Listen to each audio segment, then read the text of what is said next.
Hello and welcome to Build Up to a Good Game. We're an hour and a few minutes away from kick-off at the London Stadium as West Ham United, an interesting West Ham United against Brentford. Thank you very much for joining us. Before we jump into it, Gonzo, how is oneself? Good, yeah, good. Looking forward to it now. No, I was nervous this morning. Now I'm not. Nothing to do with the team. I just the day has gone by, and I'm looking forward to it now. Oh, I was nervous. I'm even more nervous Of course, because yeah, of the team. Yeah.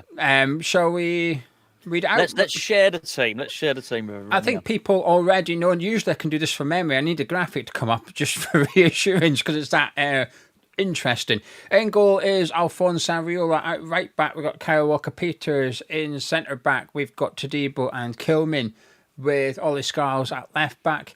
In midfield, we've got Thomas Souček, Matheus Fernandes, and Andy Irving, with Jared Bowen on the right, Somerville on the left, and Lucas Paqueta up front. At least that's how I think the team's lining up. Are you in agreement? I would think so. Yeah. What's your thoughts on it? Well, obviously it's a shock. We didn't get close to predicting this team. Not only did we not predict it, it was neither of our choices either. So I mean, it's a million miles away from everything. I understand the logic behind the defence. So I always want to separate this because I think the midfield may well looks to me like it could be a bigger problem than the defence. But the defence, I get it. Everybody that he's got in that back line and the goalkeeper have been there for the duration of the international break. I thought everyone was coming back on sort of Wednesday last week. When I saw the club announce on Friday they're back, what are the people walking into the training ground with their rucksacks on their back? I thought, how long have these people been away for? So I get it. I get it. He's gone for a group of players who he has been drilling for 14 days. There's got to be some reward for that, hasn't there, really? Let's be fair. So that's it. That's it. I totally get the logic behind that. He's okay. We're gonna get this defence sorted. You're the guys on the training ground with me for 2 weeks. Everyone that's gone away on international duty, and that is obviously Mavropanos, Wan-Bissaka, Juve. That they can't be part of this. He's obviously thought I cannot instill the defensive shape and the defensive nuances and the tactics into the players in 3 or 4 days. So that I get. I understand that. The midfield, well, I guess you could apply that to Irving as well, I guess, because Irving's not been away. So maybe Irving had a chance to impress during the international break. The composition of the midfield does worry me, though, because, yeah, I'm struggling to see the logic with the midfield. I get it for the defence, but not for the midfield. Do you agree with it, though? There's one thing understanding it, right? And I get it as well. Is it the defence how we play? No. But obviously Nuno's going to say, I've been working with this defence over 2 weeks now. The players I wanted to work with weren't here. But the problem is, well, what about the attacking part of the team? We've not exactly been banging in goals for fun. Yet Bowen was away, Paqueta was away. I assume Fernandes was away with Portugal in the 21s. He was. Souček was certainly away as well. So sort of the midfield and the attack, 4 of the 6 were away. Yet they're all starting. But he's not applying that logic to defence. I guess what you're going to say is it's because defence has been that bad and he's really focusing on the defence. So I understand. Yep. I understand it. But understanding it and agreeing with it are two different things. So do you think it's the right thing to do?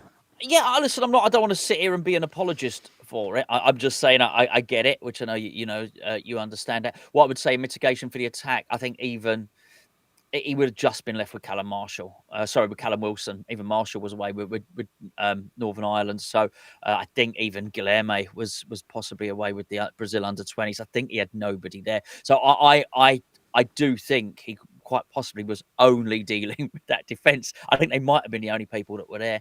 So he probably had the under-21s up against the defence. I wouldn't have done it, no, but... So how do you drill this defence when you've got Callum Marshall to testing them? But I haven't got Callum Marshall. No, not Marshall. Sorry, Callum Wilson. Yeah, easily done. I don't know. I don't know. I'm just trying to put some reason behind it. I was as shocked to see the team as you were. So yeah, that's my understanding of it. What I am not, would I have done it? No, but he's earned the right to do this because he's a new manager and he's come in and he's had a look. This is not the same as being frustrated with Graham Potter or Lopetegui after we've seen the same team time and time again. He's got to get it right now, because that's a big old call. He's in. Look, I don't want to say he's inviting pressure on himself, but it's hard not to think that, if this works, it's brilliant. It's a stroke of genius, and I don't want to prejudge it. That's what I'm saying. I don't know. I don't know if this works and he keeps a clean sheet, then I will stand up and applaud. I really will. I'll say fair enough, mate. Well done, and we got something interesting to deal with on Friday at Elland Road. No, I wouldn't have done it. No, but I get the logic. It's brave. It's brave. I tell you, I'll give it that much. I'm even more nervous. And I'm more nervous for a few reasons now. There's the game itself. There's a lineup. I'm looking at one or two players. No, I'll scratch that. I'm looking at Todibo. I'm thinking, you better play it. You better buck your ideas up here today, right? Andy Irving, it didn't cost 40 million, right? The expectations for him are quite low. And also, I feel very confident. I'll sit here and say, I don't know how well Irving will play, but I am very, very confident he will give absolutely everything on that pitch. Sure. He will understand what Nuno wants. He will do his best to deliver what Nuno wants, and he will not duck out of a challenge. You'll get stuck in. He might make a mistake, but you will get 100% commitment and effort from him on that pitch. And I would apply the same to all his scars, actually. Today was the one I'm looking at going, you cost 40 million, right? Well, 35, whatever. You cost over 30 million. We've spent a lot of money on you, and I'm still waiting to see something. Right? I've seen glimpses of a good defender, but I've seen glimpses For sure. of a lazy ass defender as well. He better perform well tonight. I want to see a man of match performance from him. He's getting an opportunity. Nuno's given him a big chance tonight to become one of the main centre backs at West Ham. Mavropanos was away on international duty, played terrible for Greece. Yep. It gives Todibo an opportunity. He's got to go take it. I'm happy with 8 of the starting 11. It's not that far away from being an 11 I'd be happy with. It's Mavropanos for Todibo, Juve for Scarles, and Magassa or Potts for Irving, and I'm pretty happy with what he's done there. He has got square pegs and square holes, bar that striker one. He's got Paqueta as a false 9, but I think I completely get it. I was expecting him to do that in order to get Thomas Souček into midfield. But the reason I'm nervous is not just for the match itself, because if this was Graham Potter, I'd be hitting the roof right now. I'd be saying, what is that twat doing, right? Because I'd be confident we were away to witness a crap performance and we'd get beat comfortably, right? If this team we're looking at now was under Graham Potter, I'm confident we'd lose the game. But because it's under Nuno, the question is, do you trust Nuno to drill a defence in training over 2 weeks? Yeah, probably. So that gives me hope, right? And I think the sacking of Potter and the appointment of Nuno gave me hope that we'd be all right this season. And tonight's game was going to dictate that to some extent. If we win, I feel comfortable having hope. And I really hope we do. But this lineup's made me nervous, because if we lose, it's very much at his door, really. I like a manager that's willing to make bold calls. I like a manager that's willing to put his neck on the line. And he's certainly doing that tonight. So I will say fair play, because too often I'll sit here and groan the manager's picking the same players and doing the same things, and we're getting beat anyway, and he's still not changing it. So we've lost against Arsenal, and he's gone, right, that to me is a manager that's drew away to Everton, lost against Arsenal. I don't think we played defensively. I don't think we were that terrible. Offensively, we were. But this is a manager who said, I'm not happy with that. I want better. I was almost okay with what I've seen in the 2 games so far. It feels like Nuno's not. I don't know. Maybe there's some encouragement, but it's a team that suggests madness to some extent. It's bold, and that's been polite.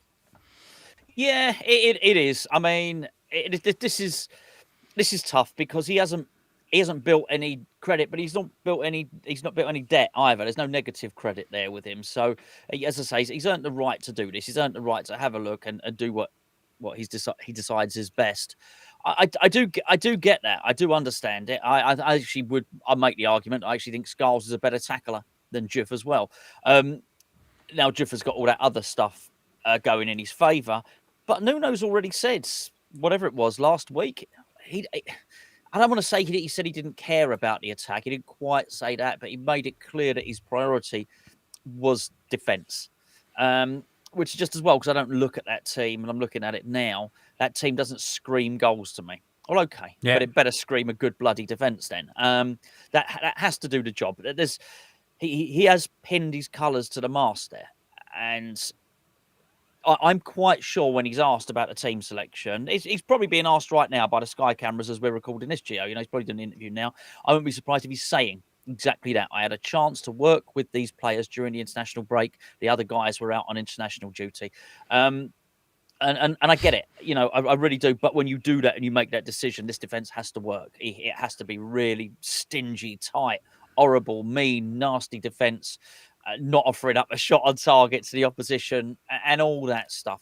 And I think when lots been made about the long throws. And I mean, you made the point in your video that you did this morning as well. They've actually only scored one goal from a set piece. But a lot's been made of the long throws. So he's probably got a little bit more to work on with his defence than ordinarily would. So he's got to do the set pieces, the line that they would normally hold during open play, and also what they're going to have to deal with the throw-ins as well. So, and he's got to do that as well with a new set of coaches by and large. So he's almost got to, it's not coach the coaches, but at least teach the coaches the way he is going to want to play, because they've just come straight out of the academy and they don't know anything about Nuno Espirito Santo. So he's going to have to be saying there would have been a level of education for them as well. So I'd imagine he's probably used those 2 weeks. He's probably rinsed every bit of value out of him that he possibly could. Well, there's still no place on the bench for James Ward-Prowse. It's true. That's true. There was ever confirmation Nuno does not like Ward-Prowse. Ward-Prowse has been at the training ground for 2 weeks, right?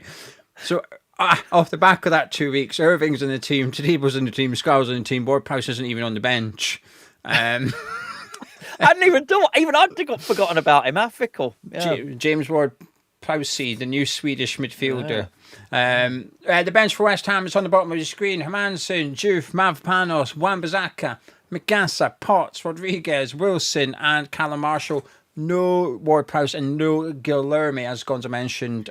Brazil in the 20s. I think he was back very late, I think. So maybe that's perhaps the reason why Guilherme's not on the bench today. Quite light from an attacking aspect. I know Juve's got that attacking side to his game. We've got 2 strikers on there. But if we are struggling to break Brentford down, it's width. That's the problem. We've got no wingers, have we? Yeah, or attacking midfielders.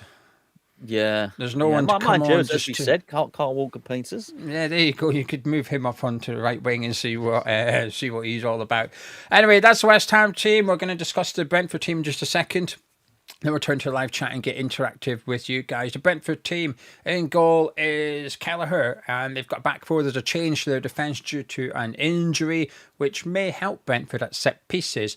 I think right back will remain Coyote. With their centre backs, they've got Collins and Vandenberg, and at left back will be Ayer. He comes in for injured Aaron Hickey. In midfield, they've got Yarmolenko and Henderson. Utara on the right, Shada on the left, Damsgaard also in midfield, and Thiago up front. Pace on the right, pace on the left, pace up front, and 3 big centre backs in defence, Gonzo. It's tough, but it's all tough. This is it. It's the Premier League now. The Premier League is tough. No easy teams. But we've got to go there. I say go there. It's so it's you talk about going there. It's our home ground, but it doesn't feel like it. I'm not talking about for boycott reasons or anything else. There wouldn't have been that many people there tonight anyway. But I think it's just going to be.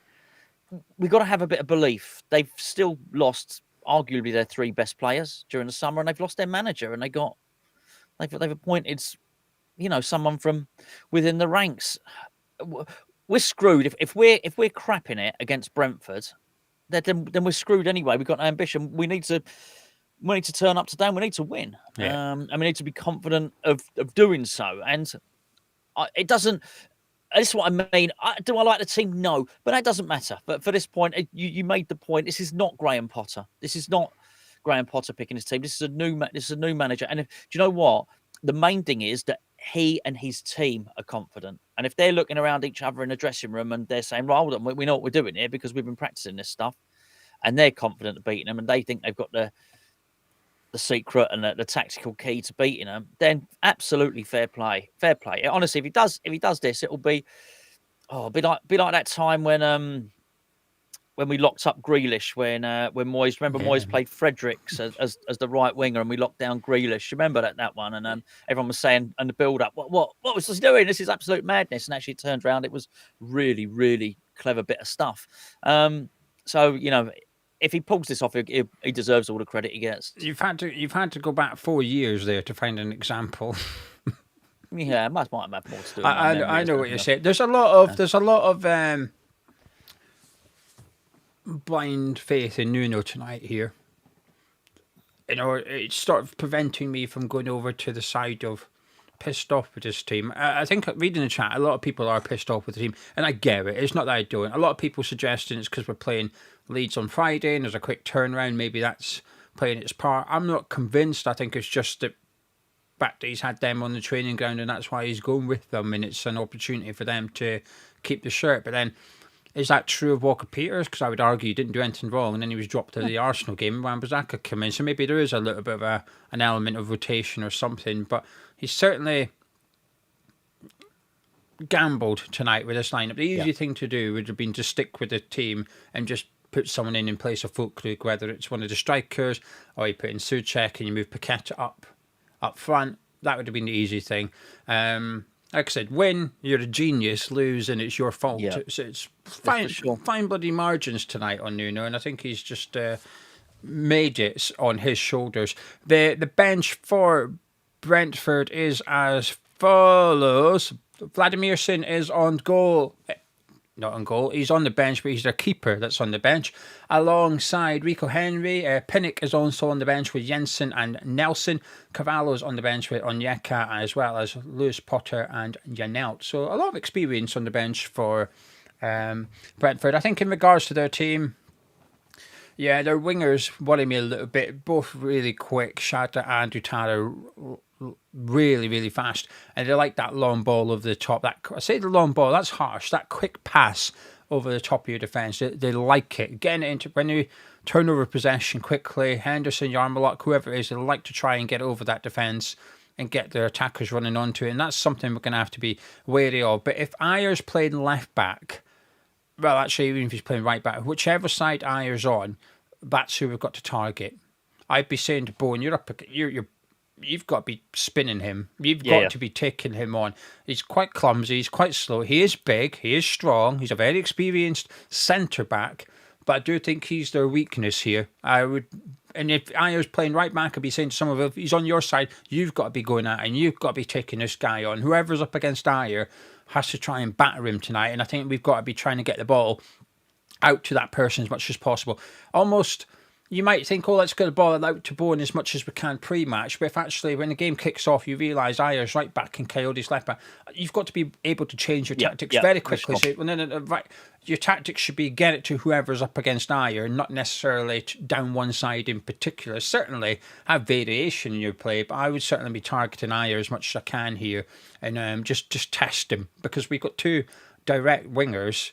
Let's try and skin him. Because I think you will get joy. You won't get past him every single time, but I think you'll have a decent success rate. And I think if he is playing right back, I am going to be a little bit annoyed we don't have Diouf, because I think we are going to miss him from an attacking threat, and that's one sub I'll be looking forward to making if the game's in the balance. If it's 0-0 after an hour, it's a bit weird. Bring on your left back to give us that attacking threat, but ultimately that's what I'm going to be wanting to see. I think Diouf will open up that side of the pitch a little bit. Anyway, shall we do a little bet giveaway? Let's do a bet. Let's definitely do a bet, yeah. Before we do the bet, yeah, I just want to point people in the direction of our Patreon. So we do a giveaway every single month on Patreon. All you have to do is be a member of Patreon and you're automatically entered into the Bowl of Destiny. So we're going to be doing October's giveaway in November. So anyone that's a member of our Patreon during the month of October, you can join up on the 31st. You're still included in the Bowl of Destiny. And we're going to have two big prizes. The first one's going to be a pair of signed gloves. Adrian or Fabianski. Which one will we do? Adrian. Right, here we go. That's these ones. Sorry, Robson, out the way. Adrian signed gloves. I think they're match worn as well. I will have to double check. But here you go, a pair of gloves. They're both signed. So if you want one and give one to your mate, and because displays tend to only have one glove in them, don't they? So you could actually make 2 displays out of them. But they're very big. Look at the size of these things. Or you could just chop the fingers off and have 10 displays. Yeah, but look at the size of these things. Big as his hands. Oh, they need to be big, don't they? Hey. You've got to catch the ball. Well, they don't. None of them catch the ball anymore, do they? It's just wear boxing gloves, they just punch it. So that's one of the prizes. One of the other prizes, and this is a very unique prize. I don't know 100% sure, but I feel confident in saying this is possibly the only one in the world of this item. Oh, it will be, yeah, of course. Obiang shirt. No, we haven't got the shirt number wrong. 2022, signed by Obiang. This is the shirt the club use when, I don't know if it was when he signed or he signed a new contract. I'm unsure if he signed a new contract or it might have just been when he signed. I think it's signed a new contract. So when he signed his new contract, it would have ran until 2022. This is the shirt he used in his media work and he signed it as well. So we're giving that to one of our patrons. So if you fancy getting involved, go to patreon.com/HammersChat. You get all the additional stuff, all the videos in that, but from £3.60. So if you pay £3.60 tonight, you'll be in the draw for the Obiang shirt, the Adrian gloves, plus 4 other prizes as well. Right, Gonzo. Yeah. What are you fancying? You know what I'm fancying. Come on. Are you really telling me you fancy a Thomas Souček goal? Of course I am. Of course I am. Yeah, I thought so. Can we do Thomas Souček shot on target so we can try and win the bet again? You do what you want. Let me have a look at his odds. Let's make sure it's good odds first. Yeah, it is good odds, actually. Right, what else? Bowen shot on target. Definitely. I reckon we've got to go for a couple of Brentford centre-backs to have a shot. I reckon Ayer. Yeah, because of all them long throws, all they have to do is flick it towards the goal and it counts. Oh, I see. Sorry. So I'm going to do Ayer to have a shot. He's reliable to have a shot. Right, West Ham not to lose. Yeah, well, we have to. Yeah. Right, we need one more thing just to... Really?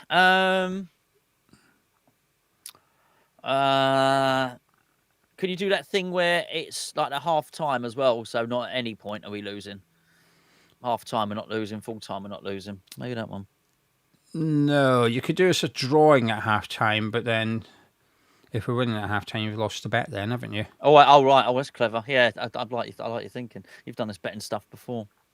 We could do a small amount of goals. Well, you've got to back the defence. You've got to back the defence. Under 4 goals in the game, so that covers a 1-0, 2-1. Under 3 goals in the game. Under 3 goals, right, okay, let's do that. Yeah. That'll do. 100 quid if that wins, sorted. So if this bet wins, someone wins £100. We've got 1, 2, 3, 5 things to happen in the game, but they are quite linked actually. So we need Thomas Souček and Jai both to have a shot on target. We need Ayer to have a shot. We need West Ham to not lose the game and under 3 goals, so 0, 1 or 2 goals in the match. To enter in the live chat, please put the following phrase. A James Ward passed. James Ward pass, get that into the live chat and you'll be entered into the bet giveaway, and should it win, one of you people will win 100 quid. Gonzo, in the preview you said to me 0-0, you've seen the teams now. I get the vibe you're still thinking 0-0. Yeah, I'm less confident we'll score. I'm open-minded with that. You mean you said earlier on we got to, we need blind faith in Nuno. I don't have anything. I'm completely open-minded. I'm completely undecided. It could turn out to be brilliant or terrible. I don't know, but I don't want to prejudge him, if you know what I mean. He's earned the right. Any manager's earned the right to make these kind of decisions and make these kind of calls. And I just felt for so long, particularly with Potter, I don't think Potter was brave. So yeah, but it's hard to have faith in it and be confident that it's going to work. But I'm honestly open to learning. I'd be really interested to see who plays well in this. I'd love to see Scarles play well. I'd love to see him play well. So I'm focused on the defence. Everyone by Nuno saying he's going to be focused on the defence. I'm focused on defence. I'm looking at him. What I would say, go on, is I do think there could be a little bit of jiggery pokery between Fernandes and Paqueta, because I think we all agreed that, like, they've got the graphic up there. Paqueta's probably going to be your false nine or whatever you want to call it. And I do believe that they can sort of lend each other the ball. We might see some 1-2s, and not. Funny enough, not so much for West Ham this season, but when you've seen Bowen play for England, he very much wants to give the ball spin and go and move into space. And I don't feel he's really had that. But I think what you might have here is a partnership. It might be deep, the partnership of Fernandes and Paqueta, but that partnership, they might well protect the ball quite well, which might allow Bowen, and I guess by association, Somerville, because we've not even discussed him, allow them to spin in and just get some little pass, quick moving actions going on, or that's about as technical as it's going to get from me. But yeah, I'm not. I'm open to. I'm open to it. I'm open to. Sort of, it's a case of looking at the team and learning, and be interested to see what they can concoct. Really. Just want to quickly click on this one before I start chatting nonsense. Andy, he's just had his second grandson born. Congratulations! At 6:30, so 15 minutes ago. When the team was getting announced. Very much. This evening, his name is Arthur, and he is a West Ham fan. So welcome to the world. Congratulations. Do you reckon he's named after Masuaku? Of course he is. Of course he is. Why would you do anything else? Sorry, El Hadji, you just missed out. You were second on the list. Yeah. Aaron was third and Ollie was fourth. Is it? He might have triple barreled it up. Do you know what I mean? Might be Arthur Andy Armit. Place in the team then. Andy, congratulations, and we hope if it is your daughter that's the mum, then I hope mother is doing well. Well, I hope she's doing well anyway, but you know what I mean. But you were going for that. If it's your mother-in-law, I hope she's struggling.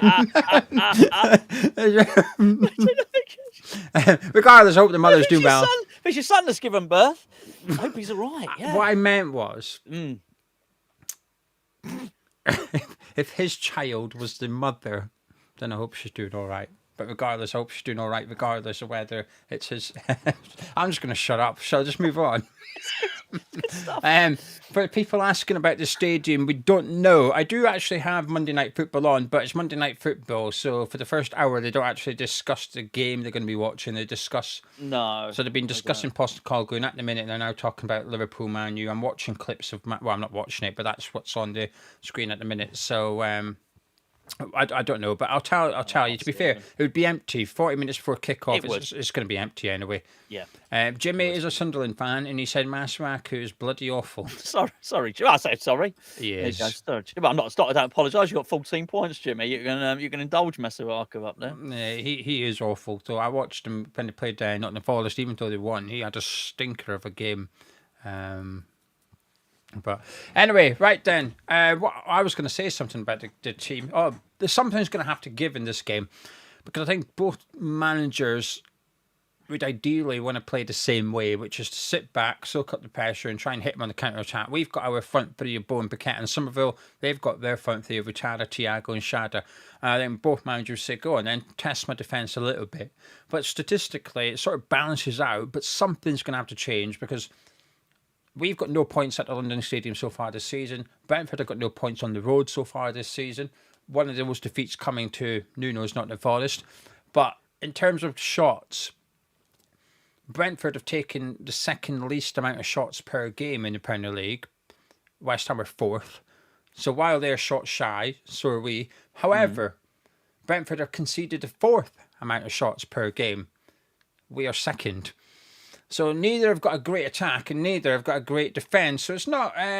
something's going to have to give here. The defences are going to get tested, but I think the difference is we've changed our manager. A lot of those statistics are heavy on Graham Potter. The defensive ones anyway. I think the attacking ones, obviously, we didn't have a shot on target against Arsenal, so that's not going to help things. But something's going to have to give. Nuno's been bold. Keith Andrews has done what he does. Arguably, I think if you were to tune into Brentford Chat FC or whatever, they'd be saying, well, actually, he's gone Shada, Thiago and Dutara. He's put that extra attacking player in there rather than just going Thiago and Shada. So he is... That's as attacking as Brentford's going to get, really. He could maybe have put in Rico Henry at left back instead of Ayer, But why would you do that when defensively we've been so poor at set pieces? Why would you not put your 6 foot plus centre back in there and try and get something from long throws? Because if they get a throw in our half, Coyote is launching it into the box. He will throw it from halfway, and it's proper long throws as well. He can take a right old run up at our place as well. Yeah, he will. Yeah, exactly. But some statistics, right? They can be factually true, but they're a little bit bullshit. And long throws are one of those statistics. It needs to be separated, and it is subjective, but there needs to be a category of good long throw and shit long throw, right? Because I've seen long throws that are just, they hit the first man every time, they barely make it into the box, they're so lofted. It's a pathetic long throw. You're better off just going short. But Coyote's ones are like a missile. He can hit him flat and hard, and he can hit him long as well. So he's got real long throws, not like whenever we try and do a long throw, our pissy things. When Antonio takes his gloves off and dries the ball with his shirt and then hits the first man at the edge of the 6 yard. Oh, bloody hell. But these are real ones. Right then, shall I have a little look at what the... Can I just say, when I said James Ward passed, I meant as in previous. I meant he'd been forgotten, not he passes the ball. You're all entered into the competition. I just thought I'd make that. It was like I'd forgotten about him. That was what it was. So yeah, it was PAST. I was waiting for someone to say R.I.P. James Ward-Prowse. Right, Mancunian saying Nuno has the fans on side, but if you field a team which is blatantly not your best available, you better win against a side like Brentford, or the goodwill is gone. Just for anyone tuning in with the comments, you don't have to. If you've typed in the English, no, don't change it. Yeah, don't change it. We're not arsed about spelling or anything. Like, hell, me and Gonzo don't know how to pronounce half the players in the league. No. We're not gonna start picking you up. Anything that starts James Ward will qualify for the bet. Yeah. So don't, you can put your own ending if you want. Yeah. Right, get your thoughts in. Steve saying to Gio, please read out my Suchek comment from above. I can't find it. It goes too quick. You're gonna have to repost it, I'm afraid. It's just. Dave says, looking forward to seeing if Andy Irving can step up. It's a good opportunity for him, Gonzo. Isn't it just? Yeah, it is. It is. And that part of it I like, because, if he's been there a week or 2 weeks, this is the thing. Managers can come in and they can say, I'm wiping the slate clean, unless you're James Ward-Prowse. Right, I'm not going to have any preconceptions. And it's one thing saying it. It's another thing actually doing it, and he has done that. He's actually, he must have said to the players, look, everyone's away on international duty. Those of you that are here, you've got a chance to impress me. You can't really do much more than that in terms of be, sincere in what you're going to say, and the way you carry it out. So, look, everybody just wants what's best for West Ham. Everyone wants to win. And everybody, I can't imagine there's a West Ham fan in the chat or in the ground. There's probably more in the chat than in the ground. But can't imagine there's a West Ham fan who doesn't want Andy Irving to rifle in a 25-yarder into the top corner. Everyone's putting in their own interpretations of James Ward now. So James Ward deceased. James Ward passed out. James Ward sideways. James Ward Bond. Push it. Sorry, that's if you got to know the context for that. It's just funny.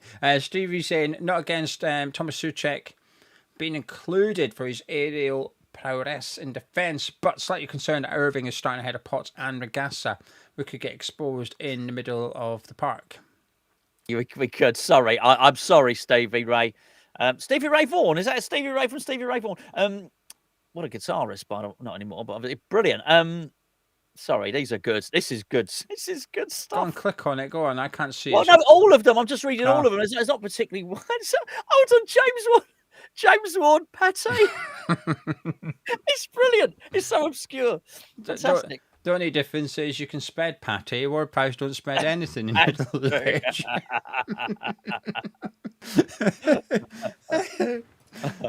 This is good. This is good. This is what happens. You see, you can't beat the build-up show. I'm sorry, you cannot beat the build-up show. We've got the best. Yeah, we do. Subscribers, in the world. Really, they do run. I take a joke and run with it. It's brilliant. Yeah, most people can, unless you start speaking about Newcastle, then someone tends to get a bit tetchy in the live chat. Avid saying, really hope This lineup is part of Nuno planning ahead for Friday. Maybe he thinks Juve and Wan-Bissaka can't make it through both games so close together. I'll tell you what, though. Go on. He can't. If it works, he can't change it for Friday. If we get a clean sheet, he has to keep his defence. Yeah. Grouch says, don't care how many days Nuno got to work with today, but won't make him quicker, smarter, or less soft. What one are you giggling at now? What's it called? James Ward Potter. I can't find it. Someone said James Ward Potter. It was good. James half-assed. There's some good ones. There's some good ones. I'm trying to find the ones about the football, but there isn't any. There's some James Ward Blouse. What's it called? Hey, it's a really. Oh, James Ward no nous. This is. They go so quick. I can't click on them. This is good stuff. James Ward Blouse. I like it. There's some really random ones as well, but I'm all for it. Yeah, no, I bring it on. Bring it on. No one else is doing this stuff. Do you reckon James Ward-Prowse is at home tuning in? No, but I do wonder if anybody that knows him has screenshotted something. That's what.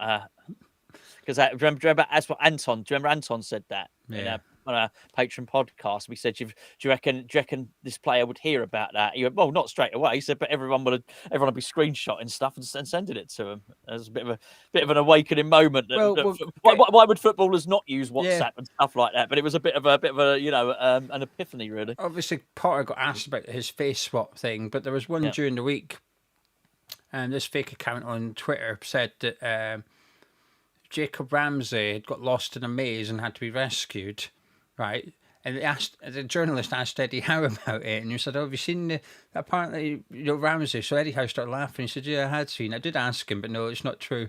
So there are things it's starting to feed into press conferences more and more now, because there's that Man U fan not cutting his hair. Oh no, I don't know this one. The United Strand? That's what he's called him. Okay. Right. So he's got a full-on afro, right? He's not cutting his hair until Man U win 5 games in a row. So he's been going for quite a while now. So it's massive. Yeah. His hair's huge, right? If you were to look it up, you would see it's huge. His hair's it's like Fellaini's hair, right? And because they beat Liverpool, I think it's now 2 games in a row they've won, Man U. So they asked Dalot about it, and he replied in Portuguese, like, "Yeah, hopefully we keep winning so he can cut his hair off." Yeah. Well, listen, these things happen. Crikey, I almost did a fancy dress one once. I'm really glad I didn't. It was something to do with Andy Carroll. In fact, the moustache came from something like that. So you got to be careful with this stuff. The United Strands. That's good. It's good. So what are you going to do as Andy Carroll? Turn up, get drunk, do some cocaine, and jump up and elbow someone in the face? No, I think it was something like if he scored or he didn't score or whatever. I can't remember what the actual bet was, but I would attend a game as Lotso Bear from Toy Story. I was going to go to a game in fancy dress if this thing happened or didn't happen. Unfortunately, it didn't happen, so I didn't have to go to the game in fancy dress. Ironically, I did go to a game in fancy dress once with the Peaky Blinders, but that was a different thing. That was a charitable thing, if you remember. Right then, let me just turn back to the live chat. Ant said, Express our employees said, the positions are interesting. Bloody are, that's for sure. I mean, I assume he's hinting that's perhaps not the 4-3-3 that we're... Oh, I see. Tadibo up front or something, we think. I mean... He's gone... He watched our preview. Never mind James Ward-Prowse watching this. Nuno's watched our preview. He's heard what I had to say about Walker Peters. Okay. There you go. It's Walker Peters' assist. We should have put that in the bet. So are you suggesting Walker Peters is now playing right wing? I don't know. I'm just being silly. What could it be then? If there was a twist, right? If there was one twist to the 11 that we think it is, what would the twist be? Is it Souček playing centre-back and it's actually a back 3? Yes. That would be it, and then he's actually going Bowen and Somerville up front? Yeah. I mean, who knows? Yeah, so something like that. I mean, it'd be interesting. It will be interesting. And, listen. And fair. I don't know. I've not seen the update from X. And fair play to him. If he's called something tactically fancy, then excellent, good. Irving 99, Hammer 99 thinks Irving could be left centre back. John Miles says Souček up front. Quite a few subscribers want to see Souček up front.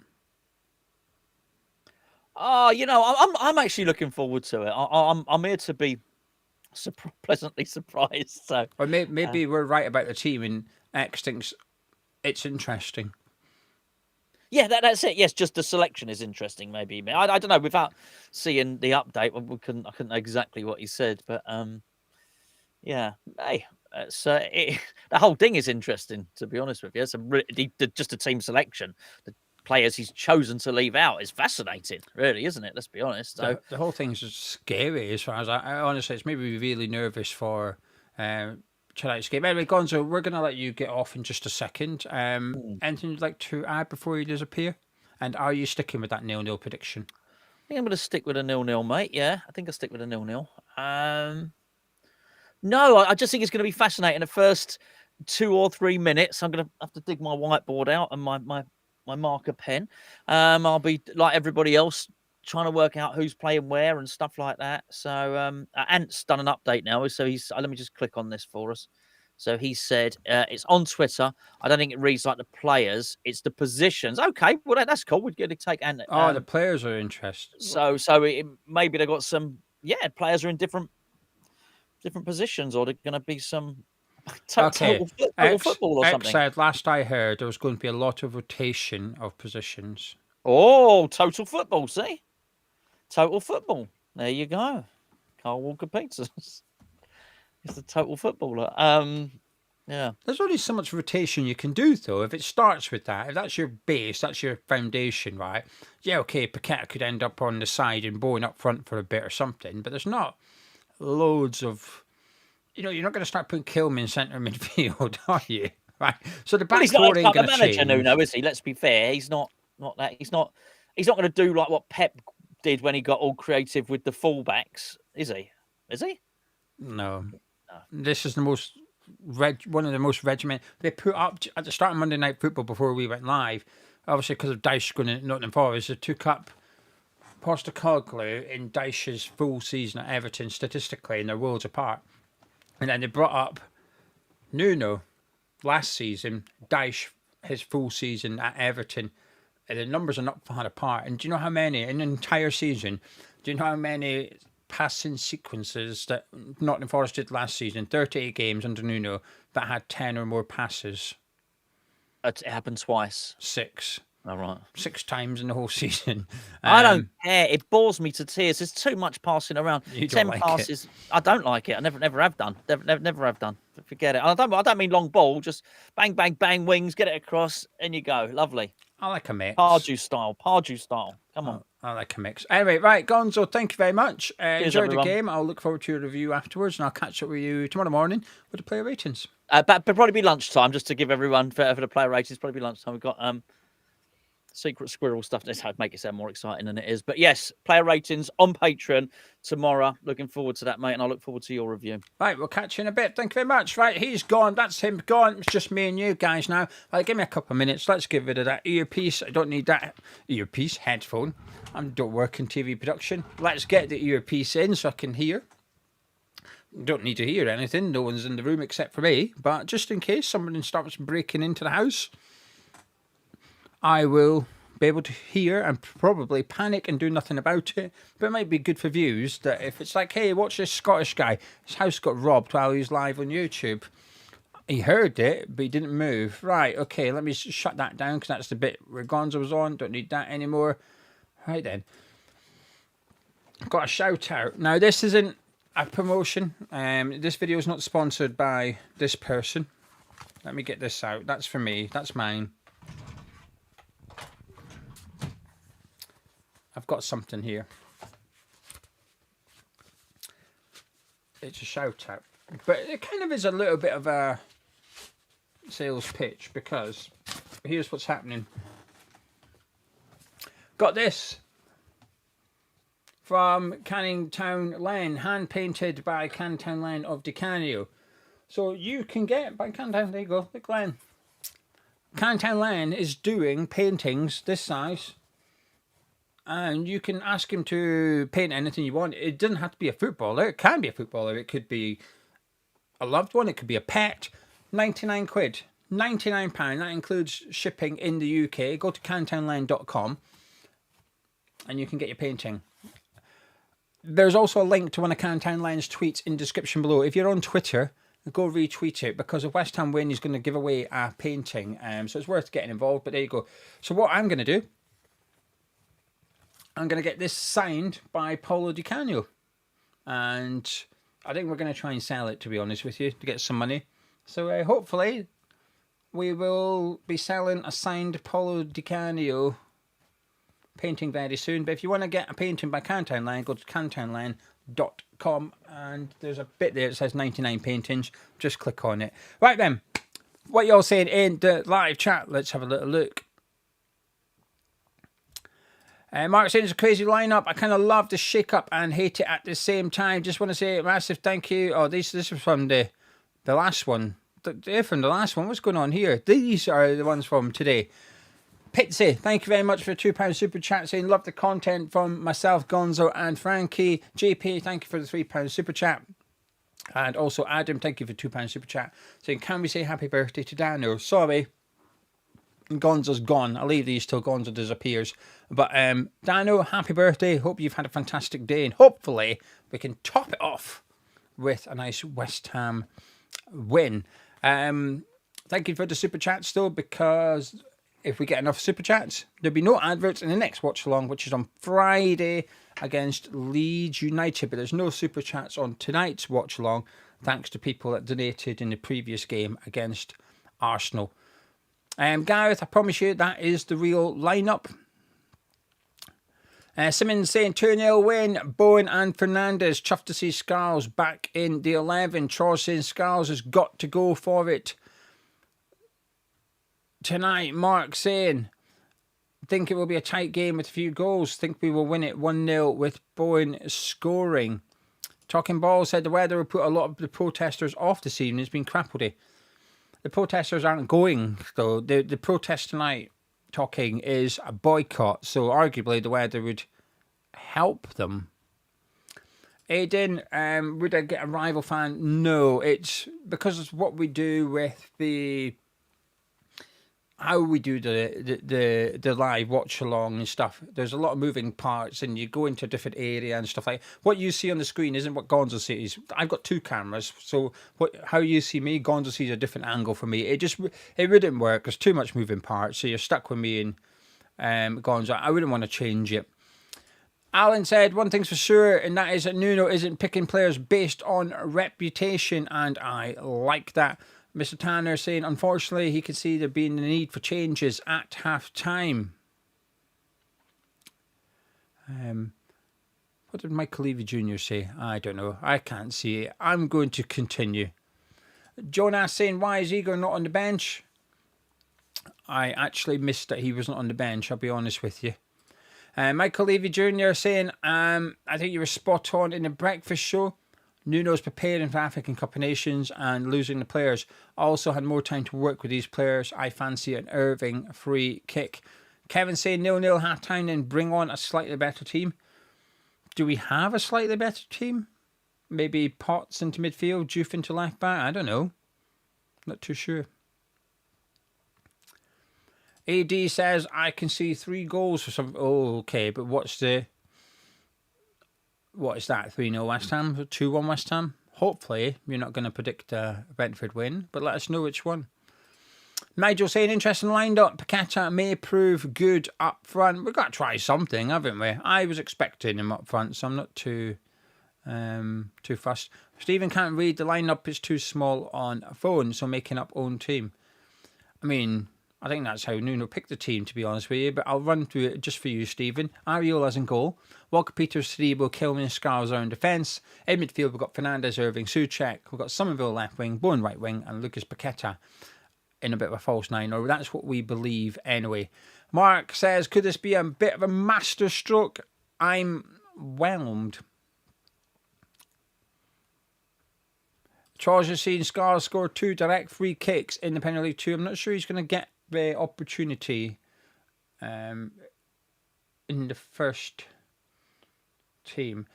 Sorry, I'm getting distracted. I'll tell you what I'm getting distracted by. Watching the players do shooting, warming up, and Souček stood there, but I think Irving was as well, so I think it's just all the midfielders. I was thinking, is it just Bowen and Souček, that's going to be a bit of an indication of what to expect, isn't it? But Irving was hitting a shot as well at the same time. Zanitas said, would you be worried if it's Scar's left centre-back and Somerville at wing-back? You've got me thinking now. I wouldn't say worried. I'm already quite nervous and quite intrigued as to what he's doing. Even if it's the sort of 4-3-3 is what we're expecting. So even if it was like a 3 at the back, perhaps we didn't be any more worried. I think I'm already worried, if that makes sense. John agrees with myself on Todibo, which is it's time for him to step up. Brian saying, what if this lineup works well? Does he change lineup going forward? No. I'm a bit of a believer that if you play well, you keep the shirt, unless I do think there's some rare instances. So if you come into the team, like say Bowen got injured, Guilherme comes in and plays well, I'd probably still want to see Jai Bowen start the next game, but that's probably rarer. I'm a believer that if you come in and you play well, you keep. That's why I was torn on Walker Peters over Wan-Bissaka. When some people want to see Wan-Bissaka come back, I was keen to keep Walker Peters in because I thought he deserved it because he'd played well enough over enough games as well.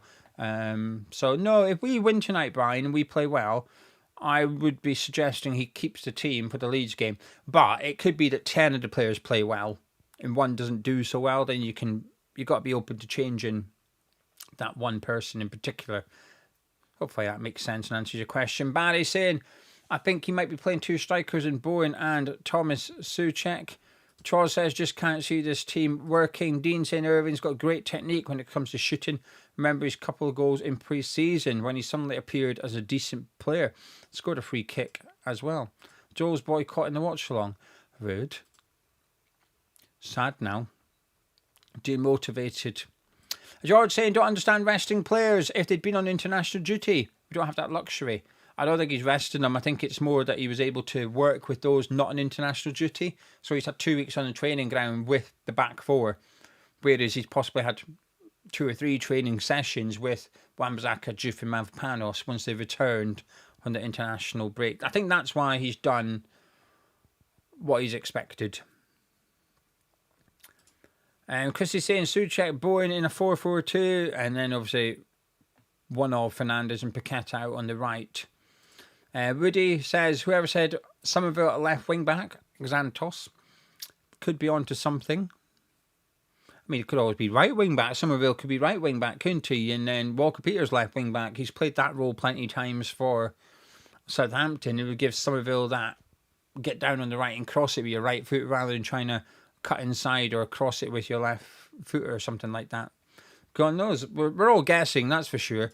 Ghost saying, surprised to see Todibo. I'm very surprised to see Todibo in the lineup. I thought there was a little bit of a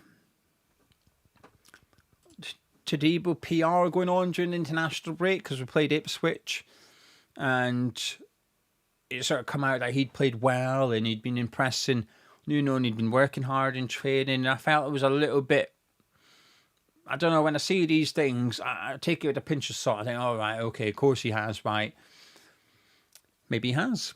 Maybe those things are true. I won't apologise for being sceptical. I think most people are. But yeah, I am surprised, Ghost. I thought Mavropanos has been our best player so far this season, which doesn't feel like the right thing to be saying, but it's what I believe. And I think he's had an iffy game and a good game under Nuno so far. Albeit played poorly for Greece, but Souček played poorly for Czech Republic. Smidge saying, where's Juve at international duty? Senegal. He plays for Senegal. As in where, as in who did he play? I could not tell you. Gary, Scars worries him having to cope with Coyote running forward from right back for Brentford. To be fair, he worries me trying to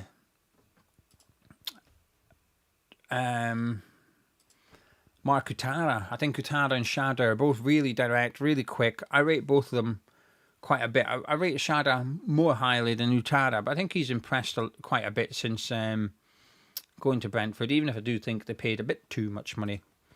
Mark is a bit nervous. If we lose tonight, this could get pretty difficult, and Brentford are a far better side than most give them credit for. Ironix saying it's the 8th game. Why is everyone panicking? It's hope for me, Ironix. I have hope with Nuno. And I think if we lose this game, it's going to be a bit of a dent to that hope, if that makes sense. But a win, I'd feel even more comfortable that we're going to stay up. So it feels like an important game. These 4 games feel important. And I think that's where I can only speak for myself, Ironix. But this game and the next 3, Leeds, Newcastle, Burnley, I think we need at least 7 points. And if we lose this one, it puts a bit of pressure. And I know you're going to say it's only the 8th game. But after the Burnley game, we're now 11 games in. And as I always say, when people say you can't judge a manager after 8 games, okay, can you judge him after 9? No. 10? Yeah, okay. So that's the cut-off, right? You're not 9's too soon, but 10's fine. So when can you panic, Ironix? If it's not after 8 games, is it after 10 games, 12 games, 15? What's the cut-off? And I think everybody's different, and I don't think there is a right answer. It's just an opinion. And whatever your opinion is, I think that's right because it's your opinion. So I don't think Ironix is wrong for saying don't panic. It's on the 8th because that's his opinion. But for anyone that is panicking, I also don't think they're wrong. It's their opinion. Me, I'm not panicking yet. But if we lose tonight, I'll be more worried than I was before the game. That's for sure. And we need to win tonight. This is a very winnable fixture for us, I think. Well, I've always liked Nuno since Wolves. I would bring back Raul Jimenez for him. He would be a cheap and way better option than what we have. I was reading and I was listening to a little bit of what Wolves fans were saying and stuff after the weekend because obviously they lost, and a lot of them were speaking, about they should have went and got Nuno when he got sacked, etc. I think there's a lot of I think they're looking back with fondness on him. And Sean said, I don't get this thing from Panos. He's clueless. He never tracks a runner. He ball watches and crosses all the time. Out of position more often than not. He's just poor. I don't know about the ball watching. I think statistically he's one of the better in the league, if I'm not wrong. I could be wrong, though, on that one. I haven't checked, but I don't know. It's what my brain said when I read your comment. Chris is saying, Panos won more duels in first of the balls than all the defenders. Yeah, I agree, Chrissy. I think statistically he's quite strong, and it tallies up with what I've seen as well. I feel like he's good in the air. Dander3 said, I'm ready to be surprised. I fear this is going to be a long one. I think it's going to be, by the way, what I will say, right? I think it's going to be boring. George said, I have hope with Nuno, but tonight's line-up is a bit baffling with or without international duty as our midfield and strikers show. Great show. Thank you. Thank you, George. Thank you for the kind words. Thank you for tuning in. I think tonight's going to be boring, by the way, and I don't think any manager's going to be too bothered with it being boring. I think they'd like it to be boring and sort of win the game, obviously. So I don't think there's going to be... Sorry, I'm getting distracted by looking at the statistics with Coyote. 30 throw-ins and 8 of them have led to a shot, but that includes second balls, which is fine. I don't mind it including second balls. I think that's a fair statistic to include. Oh, we're getting a watch of his throws. See what I mean, though? They are good long throws. Not this fake stuff that you can get from other people taking it where it hits the first defender or anything like that. Although that's throwing they just showed us there. That was Shadow, not Coyote. Never mind. Carpy saying, how's Tadibo got back in? Can't see a result with this team. No presence up front. 2-0. Yeah, I mean, they've certainly got the better striker. I like Thiago.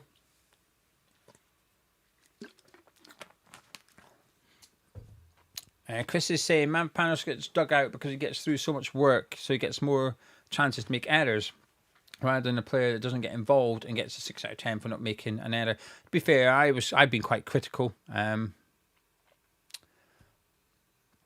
of Panos in the past, but I think he's done well. To be fair, I thought he'd done well under Potter, and I think he's done well so far, albeit in 2 games. Guilherme, I think, got back 4 a.m. I think Stephen said, whether it was this morning or yesterday morning. I don't know. He got back really late because of the Brazil under-20s. I think that's all. I expect him to be in the squad for The game against Leeds, it would make the bench a little bit more balanced if we had Guilherme on there, whether you like him or not. I'm not keen on no winger or attacking midfielder on the bench. If we need to change it up a little bit going forward, we don't really have too much options. Andrew said if we have an improved performance and have the right attitude, I'm not panicking if we don't win. That's fair. That's also fair. I think if we do that, though, have the right attitude and whatnot, I think we might win. Alan said, I think it'll be a boring watch, but I think someone like yourself will have plenty to watch. Oh, are you flirting? Are you flirting? I'm taken. Sorry, Alan. Sorry to disappoint. You're going to have to stay with Kate, and you're going to have to stay with her 200 pairs of socks. Please don't close the stream down. It's funny, isn't it? I'm reading live chat, right? You got Doofus saying, that's not Doofus. Paul says, buzzing for Irving. He's class, really underrated. So Michael's saying it looks really empty. Doofus is saying it looks empty. And then you've got Martin saying how empty is it? I think he's just genuinely asking. And then there's a few people saying it's empty, right? And then there's some saying that the boycott's not worked and it looks full up. Opinions. Everyone has one, and they're always different. Right, the boys are in the tunnel. I thought Brentford was West Ham for a second because they've got claret jackets on. That threw me out. I was like, hang on a minute, we've signed Nathan Collins. Why is Nathan Collins in a West Ham shirt? He's not in a West Ham shirt. He's in a claret coat ready for the game. Don't like it, by the way. That zippy thing. I mean, I like the track tops, but waving it to come out the tunnel, not for me. Don't know why you do it. In a big game like a World Cup final or a Champions League final, I get it. But for a Premier League match, what's the point? Keep you cosy for 30 seconds. Then you take it off and you're exposed to the cold anyway. Nah, I prefer our method. Just get out there, straight in, head first into the cold. Right then, 2 minutes till kickoff. Let me just move my screen so I am ready to rock and roll. Thank you very much for joining me. I appreciate it. I appreciate you sticking with me. If you're watching it, on the telly, maybe turn the volume down, listen to me. That would be my ideal, right? That's my ideal. I'll do my best to provide commentary for those that can't watch or aren't watching, as well as my nonsense on what is happening, and we'll interact with the live chat as we go. Burnham, my opinion, I'll tell you my opinion. My opinion is that it looks half empty. There's a lot of empty seats in my opinion. There's always going to be a lot of people. Listen, there's still thousands of people there. There's always going to be. Is there less people there than there would be if there wasn't a boycott? I think the answer is yes. Can I prove it? No. But that's my opinion. But even like the Bobby Moore Lower, which is usually, sparse. I mean, look at that. You can't say there's people haven't turned up. There's just white seats everywhere. I hate the white seats, but it does actually work in favour of the protest tonight.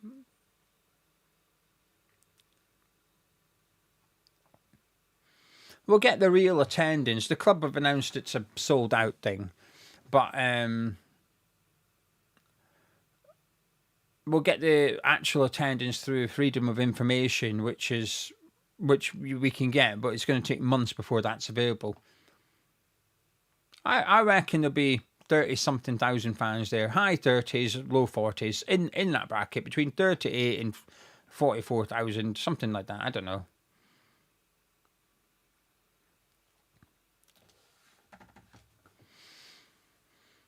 Right then, just reading out the teams, getting ready for kickoff.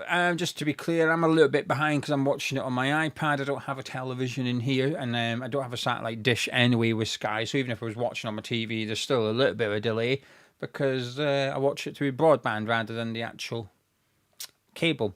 So forgive me, you're gonna have to put up with it, but my clock will be up and running. James, don't worry, my clock is coming out. My massive clock. Let me just get my clock ready. Let me get my clock ready. It's a showing Brentford team. Hopefully it's not actually kicked off and a miles behind, but Keller in goal, Coyote, Vandenberg, Collins and Ayer at the back. Yeah, Tony, I know you don't need a dish. I don't have a dish. I'm not allowed a dish. I'm invented property. I wanted it because if you've got it on broadband like I do, there's a little bit of a delay, right? So there's like, I don't know, a 20-second delay or something like that between what's actually happening and me watching it. But via satellite, it's much more real time. There's probably a couple of seconds delay or something like that. Then I'm on Sky Go on the iPad so that I can do my watch along. So I'm probably about 30 seconds behind real time, but the clock will tell you what second I'm on. Getting ready for kickoff at the London Stadium. Good luck, West Ham. Good luck, Nuno. Come on, boys. Big game. We need a win. I'm nervous. I'm nervous for Nuno to some extent because he's made a big call tonight, and I hope it pays off.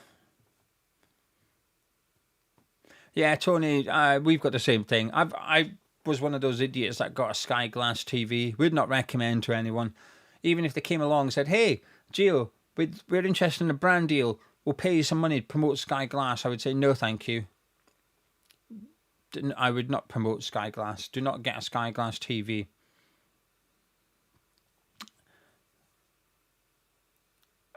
It's actually okay. The picture's nice, and I like the layout of it and stuff. I don't know, I just regret getting it. Anyway, kickoff a couple of minutes ago. Kickoff is underway, but on my stream, here we go. Kickoff is a few seconds away. Brentford are going to take kickoff. Come on, West Ham. Let's do this.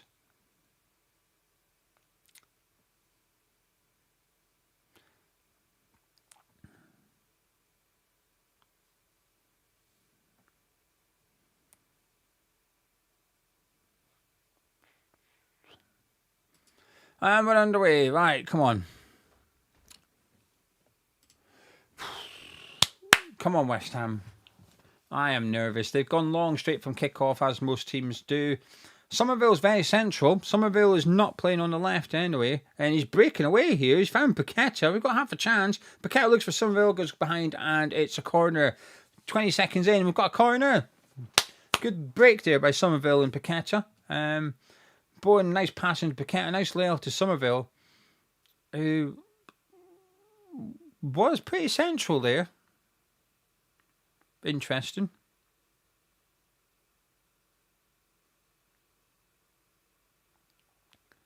Here we go, got a corner which Andy Irving has taken, which is interesting. Andy Irving will be taking this corner in from the right hand side. It's an in swinger, headed away by Vandenberg. Somerville brings it down. Fernandez pops into the box towards Bowen, being flicked away. Irving picks it up, back to Paqueta. Nice little play here by West Ham. Bowen's got it, and he wins another corner. This is all right. This is a quick start from us. I like it. This is a quick start. Mark, I'm watching it on Sky Go. If you're on your laptop, if you've got Sky Sports, just log into Sky Sports and you'll be able to watch it. If you do not have Sky Sports, if you check out the links, if you look in the description below, there's a link to Discord. Check there. Irving whips this one in, and it gets flicked at the back post by Shad. And it's another corner for West Ham. Over on the other side this time. Good start by us, putting the pressure on. And that's what the fans need. I'm not listening to it, right? I can't tell you what the atmosphere is like and stuff. But this type of start helps. This type of start gets the atmosphere going. Andy Irving's taking it from that side as well. Obviously, some of them have been working on. Looks for Paqueta. Henderson read it really well, but Somerville intercepts his chest down. Chance to keep the pressure back on here, but we're going to go backwards and start again.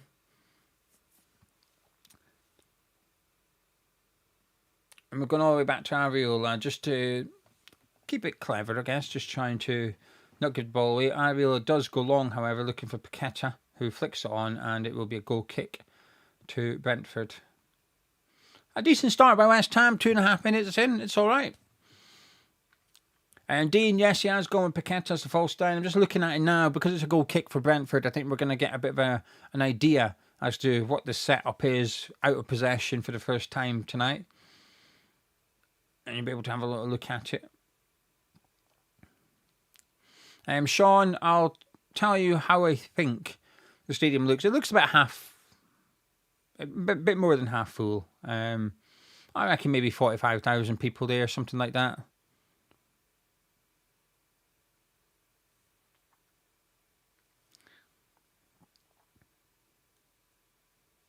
A lot of people there, but at the same time, there's a lot of people not there as well.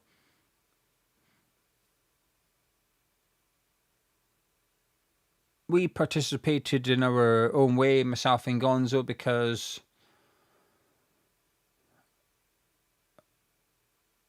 sorry, I just noticed something. We're on the break here. Fernandez is coming forward here. Somerville's on the left. Bowen's on the right. On the left, he gives it to Paqueta's on the right. He flicks it through for Souček, but it's cleared away. And Kyle Walker-Peters is playing left back here for some reason, and Scarles is over on the right. Whether they've just been caught out of position or not, we'll see. Someone's down for Brentford, but it's Thiago coming forward. Looks for Utara, out to Shada. Poor first touch and a poor finish. Hits the side netting. The one thing, the way that we participated, I haven't really made a big deal out of this, and I'm not going to. That's why I'm mentioning it in the watch along. Is I was never going to be going today, right? Boycott, no boycott. I wasn't going to be going. I'm not going to be going to a West Ham game till after the new year for reasons I've discussed in other videos. But what we normally do is we normally give our tickets away on Patreon. So every home game we give mine and Gonzo's tickets to a patron. We didn't do that on this occasion, so no one's got our tickets. So our tickets are unused this evening. So we've sort of participated in the boycott in our own way, I guess, which is we've got tickets, we're not going, the seats will be empty. Harry, I'll have a look about Scarles on the right. It certainly looks like he's there, but I don't know if he's just been caught out. You know, sometimes the ball will break and your fullbacks will just cover the area they find themselves in, and then when they can reset and get into the proper position, they do that. That's what this goal kick allows us to do. So we'll have a little look and see if Scarles is actually at right back or if he's at left back. But there's a little bit of an injury here for Brentford.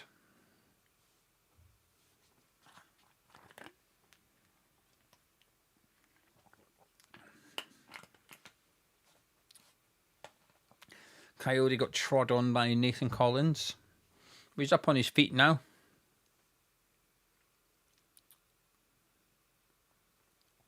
And we'll be able to resume play. And Scarles is still at right back. So we're playing Scarles right back and Walker-Peters left back, which is very interesting. Everything Souček at the base of midfield. We've got Fernandez currently out on the left, with Somerville sort of playing also left wing. Paqueta up front. Bowen's on the move at the moment. So we've definitely got an interesting lineup here from Nuno and West Ham. Scarles, ball into Fernandez. Good touch into Paqueta. We're playing some nice stuff here. Paqueta getting wrestled by Yarmulke. Holds it off really well. Gives it to Souček, who's going out to Jared Bowen. Scarles has got support for him, but Bowen doesn't need him. Crosses it. Goes behind, and it's a goal kick. We're moving the ball quite quickly. And Feza says, we lost a sponsor due to your support. Yes, we did that as well. Sad times. Ice cube soup for tea. Just having a little look, and Somerville's sort of playing as a second striker, and Fernandez is out on the left. Fernandez at the minute is up against Coyote, and it's a really weird team, actually. I'm sort of starting to like it, but I think it's maybe because we're moving the ball quickly. Ariola goes long looking for Paqueta. And him and Collins go up. Paqueta commits the foul. A bit of a soft foul, really.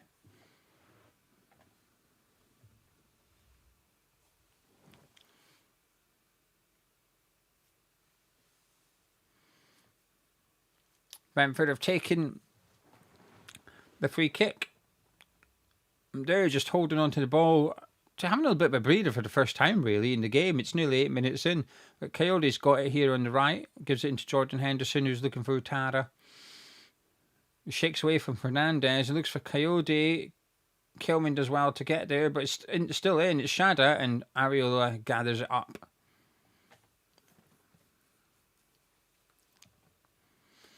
Jacob, we're looking okay so far. The formation's a bit weird. Difficult to work out. It looks like Skulls is right back and Walker-Peters is left back. It looks like Somerville's up front with Paqueta and Bowen. And then we've got Fernandez, Irving and Souček in midfield. We're very narrow. Somerville's playing up front with Paqueta. I agree with Chrissy. It looks like a 4-4-2. I agree.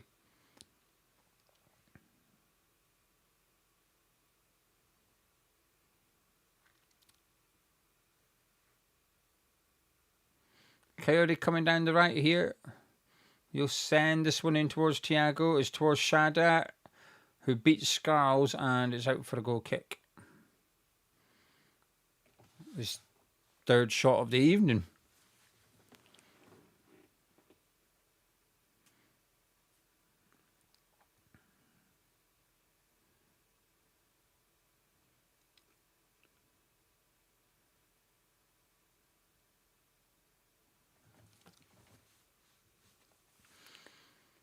I'm still unsure why Skulls is right back. I mean, it's not caused us any problems yet, but there must be a reason. We'll find out, hopefully. Anyway, Brentford are playing it out from the back here. We put a little bit of pressure on, but they're coming away with it just now with Yarmulke. But Souček with a really good tackle on him.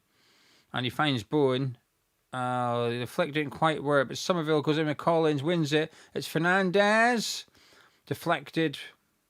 Out for a corner. Another corner for West Ham. We've got a bit of... There's a bit about us tonight, actually. We're moving the ball quicker when we go forward. Pressing. All right. I'm liking the attitude so far. 10 minutes in. Come on. Let's get some more. Andy Irving's going to take the corner kick again. Another in-swinger from the right-hand side. He goes short to Ollie Skulls. He puts it's overhit and it's out for a goal kick. Not the end of the world.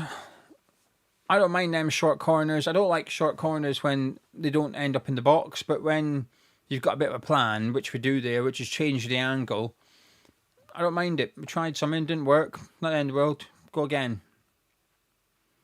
Keeps the defence guessing.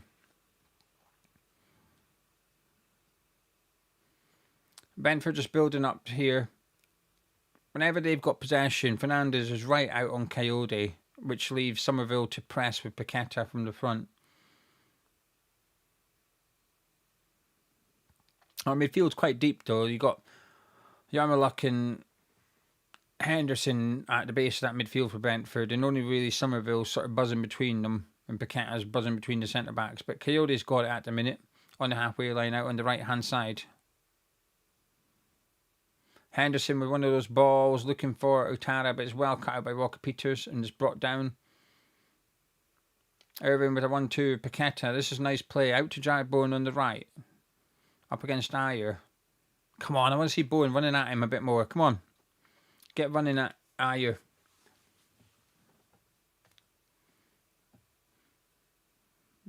Now we're just playing patiently here at the minute, just knocking around at the back. Damsgaard's pressing to Debo, so he's had to go back to Areola, but Skulls has offered him up the short option, but he goes long, looking for Souček. Collins handles him really well though, and Henderson's got it, and he looks to put Shada in behind Skulls, and he's there for touches a bit over hit, and Areola gathers up.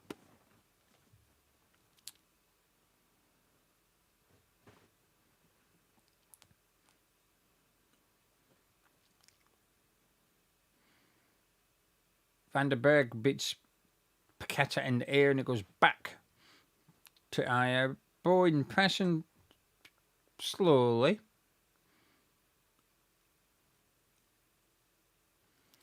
Come on, boys.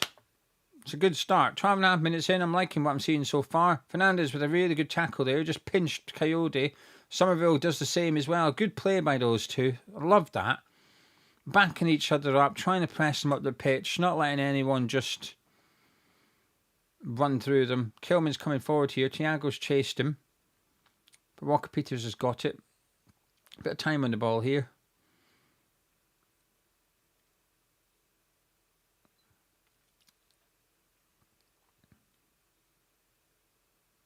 Somerville with a lovely little ball into Irving, who's giving it to Bowen, looking for Paqueta. Ambitious pass, cut out. Fernandez has got it now, but he's just had it nicked by Yarmulke, who breaks forward here for Brentford. Into Jordan Henderson, who's got a bit of space ahead of him, Henderson does, but Somerville's chasing him.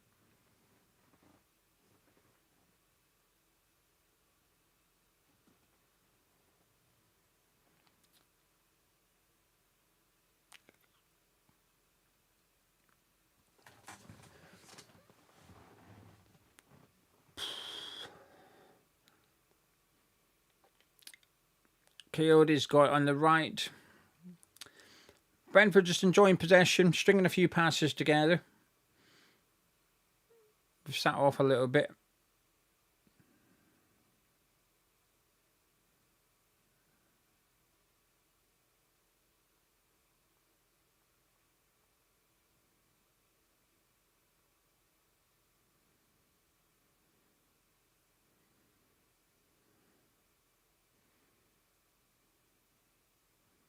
Into Thiago's, brought it down well. He's giving it to Coyote, and Gomes comes across from him towards Utada.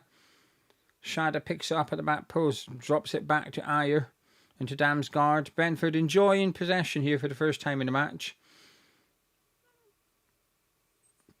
They're still down their left, our right. Shada looking for Ayer, but it's blocked by Irving, who brings it away.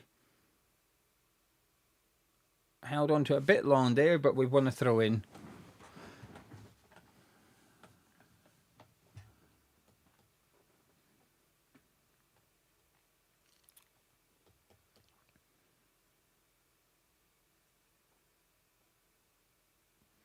Don't know who Nuno's shouting at. The good thing about being hard of hearing, you should come half decent at lip reading. But he's certainly shouting it's okay at someone. Utada's got it. Looks for Thiago, but Walker-Peters with a very poor clearance, but it's a heavy touch from Shada. Allowed Scars to nick in. We could break here. Somerville looking for Paqueta, but it's just overhit. And it's a throw in to Brentford just inside their own half.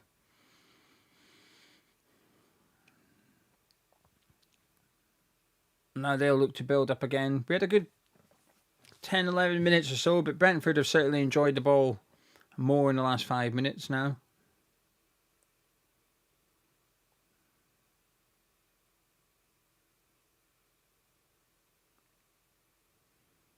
Skase is checking in. From work break, it's 16 minutes in, 11 minutes or so. We were quite good, Skase, but we didn't test the goalkeeper. Fernandez had a shot from distance deflected and went wide. Defensively, though, we've been all right. Ariel's not had to do much, but the last few minutes, Brentford are just starting to knock the ball about a little bit. I think Shada's got in behind Scars a couple of times, which is expected. He's a very good winger and a very fast winger as well. But we're looking okay so far. Very weird team, though. If you look at the screen now, that team, what you see is a true reflection. Scars is right back. Fernandez out on the left. Somerville playing up front with Lucas Paqueta. Brentford coming forward with it now. They're just doing a bit more build-up down the left-hand side. Ayer just flicking it into Shada up against Todibo. Really good defending by Todibo. And there's a throw into Brentford. George, it's impossible to predict the stadium capacity, I guess. I don't know. 45,000 maybe.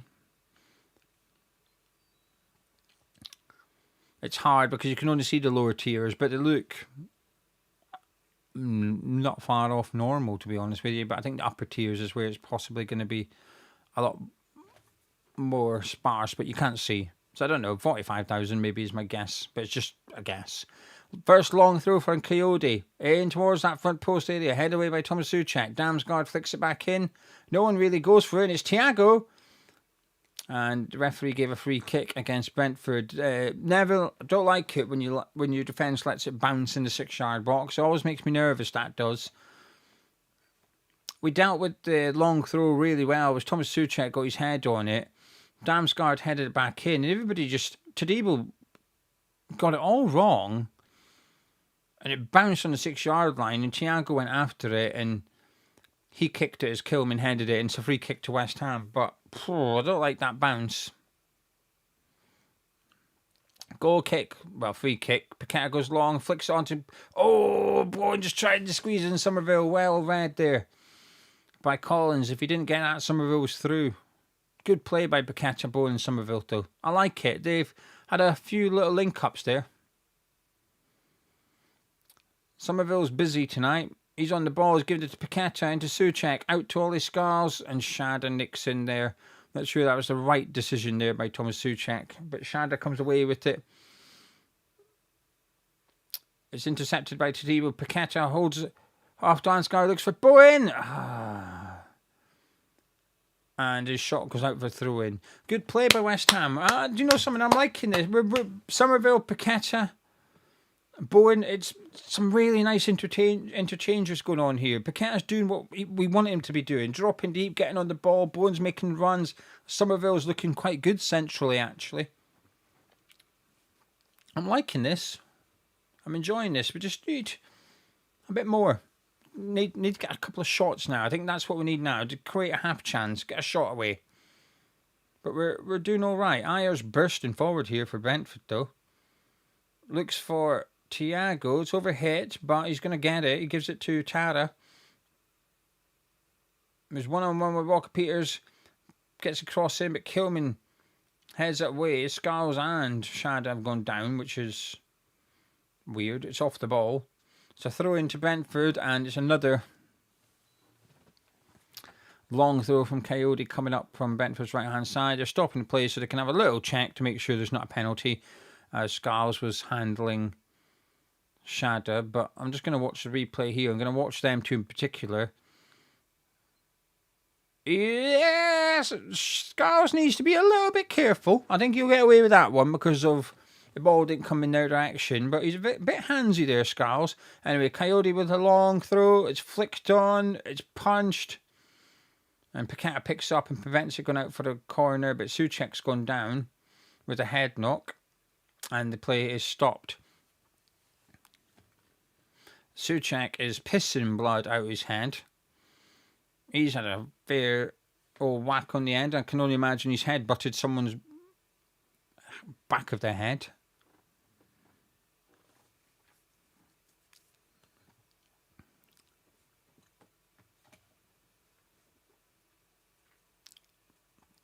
Anyway, we've got a break in play. Thank you very much for joining me. Please, if you don't mind, drop a like on the video by clicking the thumbs up button. That would be much appreciated. Subscribing you to the YouTube channel.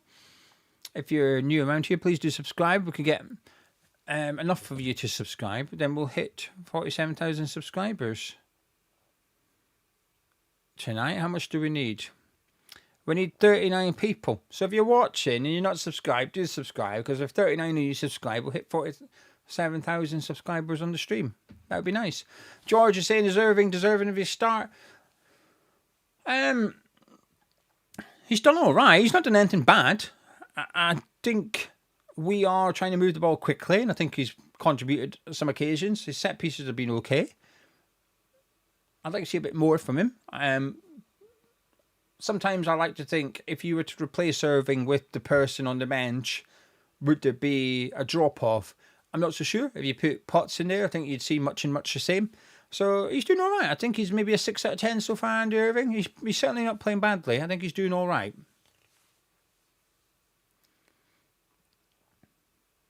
I like to play down the sides, though. And for Brentford in particular, they like to go down the sides.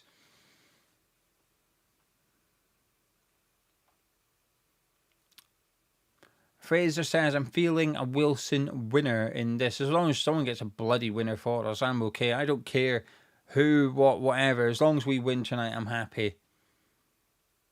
Ideally, we'd win 3-0 and Marshall would come off the bench and make it 3-0 and stuff like that.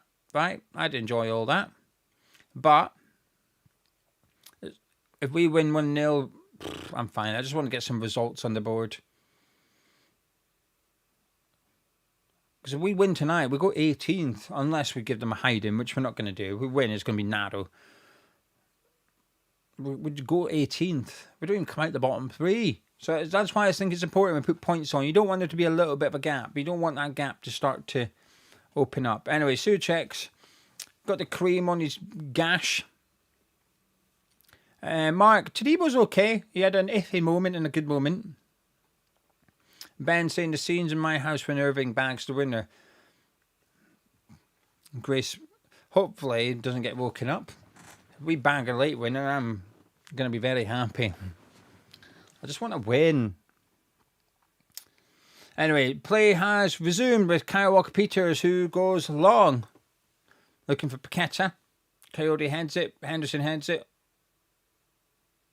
It's bouncing around a little bit at the minute. It's a little bit scrappy.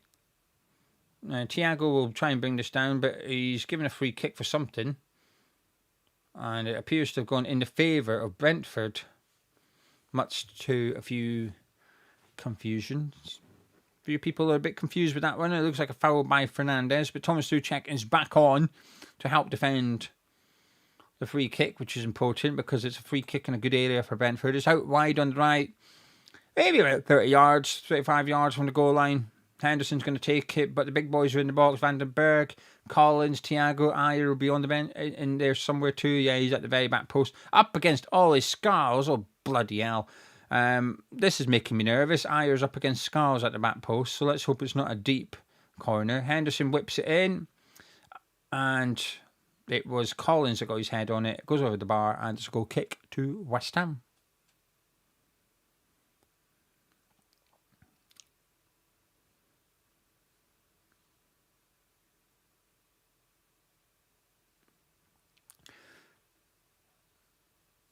Disappointing effort there. If I was a Brentford fan, I'd have been expecting him to do a little bit more than that. Anyway, goal kick to West Ham, which no doubt, booted up the pitch. It's already bouncing backwards. Kilman under pressure from Thiago. Doesn't really deal with it well. Thiago's picked it up. He's crossed it. Utada will pick it up at the back post. Yarmoluk's got it now.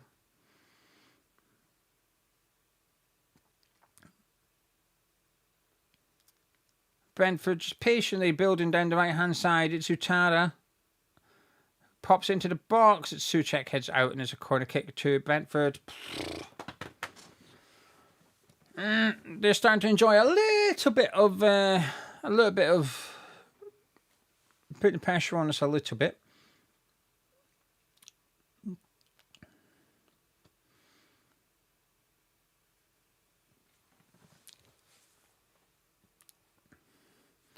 Corner kick here for Brentford, which Damsgaard will take.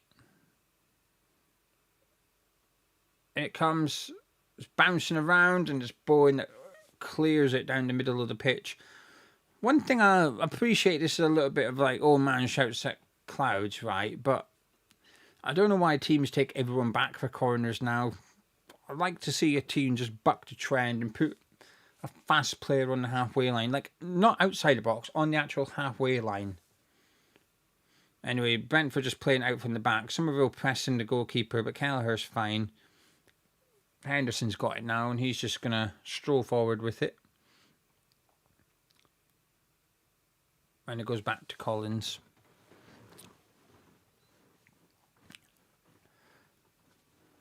Henderson's got it on the other side of the pitch now. He got over there pretty quick. Anderson doing his usual, trying to dictate the play for Brentford as much as possible. Van den Berg comes forward, finds Ayer in that left wing position now. Cuts it back to Utada, but Scars gets his foot in, and Bowen picks it up and will clear it. But there's not really anyone up there except Paqueta. But they're handling him quite well, the Brentford defence. Thiago lays off Yarmoluk, and Tadebo clears it before it could get to Shada. It looks like Shada and Utada have swapped sides for the time being. Collins, bit of a long punt forward, and it goes out for a throw into West Ham in our right back position where all his Skulls is finding himself. But a little bit of a change for Brentford there, because Utada's now come out onto the left wing and Shada's gone over to the right wing. The statistics are just flashing up there. 1 shot for West Ham, 5 for Brentford. As Thomas Souček flicks it away and Brentford bring it down. Good tackle from Scars on Shada there. West Ham try and break. Fernandes with a nice little ball into Somerville. He's breaking away from Yarmulke. It's still Somerville. He goes down in the box looking for a penalty, and the referee says no. The Brentford players don't look too happy with him. Wasn't much of a shout from Somerville, but now Jordan Henderson comes forward, and it's a chance for Brentford to break. Damsgaard's got it. Uchada's got it. Up against Max Kilman, who's cutting in. He has a shot deflected by Kilman, and it's out for a corner to Brentford. And let's have a look at the replay for the potential penalty. Good run by Somerville. Got into the box.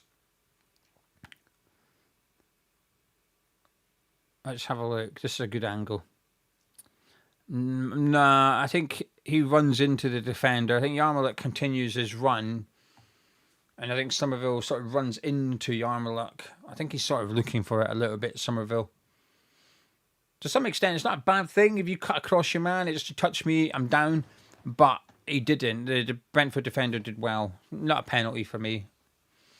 Anyway, Brentford will take the corner with Damsgaard. He whips it in.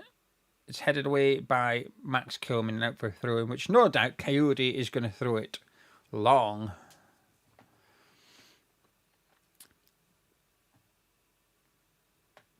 The chat are split on penalty. Charles says no pen.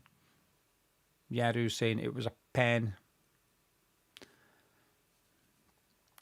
Oh, they've gone short with the throw in. They've tricked us. Henderson's got it. Gives it to Coyote.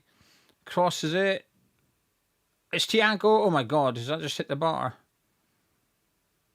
Fucking hell. Right. Okay. How many warnings do we need here? We've had too many warnings here. Too many warnings. They went short with the throw in, and there was no one out there. So Coyote crossed it. Utada headed it. Thiago at the back post, and it's hit the bar and gone over. No one on Thiago at all. Walker Peters was marking 2 at the back post and sort of got sucked into the ball. He was nowhere near Thiago. And it's clipped the bar on the way over. A warning there for us. A let-off for West Ham. We're all over the place here. Thiago's got it. It's still Thiago. Kilman blocks it. Ah, flipping out. Uchara cuts it back for Thiago. Cleared by Fernandes. I don't like this. Fuck's sake. Can we not just win a game of football? The ball's crossed in. It's Damsgaard with the header. Fucking hell. Areola tips it away and it's a corner kick. Jesus Christ. We're struggling at home to Brentford. We're all over the place here. I'm not enjoying this now. We started quite brightly. I think the front three are looking good when they go forward, but no, I'm not enjoying this. It's a really good save by Areola. Fucking hell, man. Damsgaard with the corner. He puts it into the back post. It's headed down to Thiago. It's somehow wide. It's blocked again by Areola, I think. This Thiago's had about 5 chances here. It's coming. This goal is coming.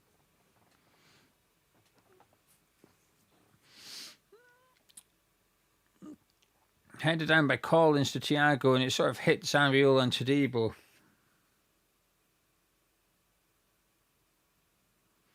Or Walker Peters. I don't know. Bloody hell. Yeah, it might have hit Walker Peters, actually. No, that's not handball. Do one. Yeah, it's Areola. Bloody hell, man. I'm not enjoying this. I enjoyed 10 minutes.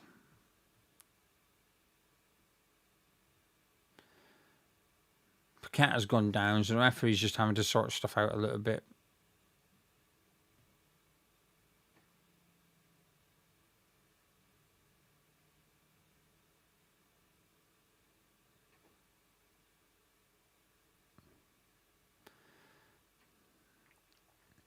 Utara with a header. Jesus, man. It's just... They took a corner there, sorry, and it went straight to the back post to Utara. He was quite unmarked, a looping header back towards the goal. And Bowen just gets a flick on it, and I think he might have been going wide anyway. But no, I don't know. It depends what angle you look at. Anyway, another corner. Damsgaard whips it in. It goes through everyone. Yarmulke picks it up outside the box and goes back where Coyote is and goes back to Yarmulke. The big boys are still up. Collins has come back now, but Ayer and Van den Berg are not in my picture, so they're still up front for Brentford, but we've forced them back. Somerville and Fernandez have done well there, actually, just to slow it down and make them go back to Kelleher, who's gone long.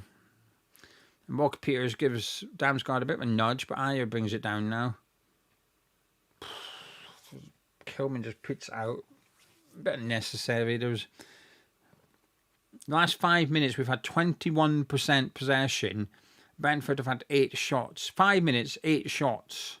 And we've had 21% possession. Oh, my Lord. Fucking hell. We're lucky it's still 0-0.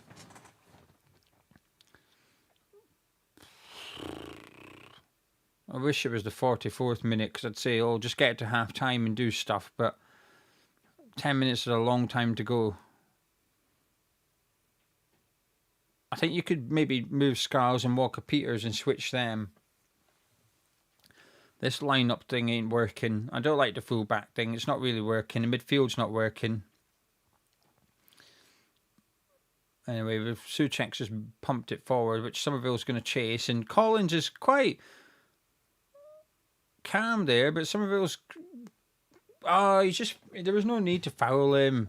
Collins was wanting that. He was going out for throwing in the corner, and Somerville's just taking the bait there by Collins and giving him a free kick instead. Come on.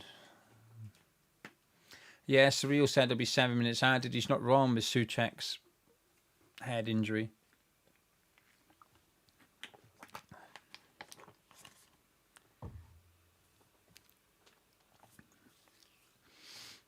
Kelleher takes the free kick, unusually from where the free kick was actually given. Usually they take it 10 yards further forward. But anyway, we've got it now with Walker-Peters. We just need a little bit of calm and composure. Irving's got it, and it's not calm and composed. And Coyote intercepts it, but it's out for a throw-in.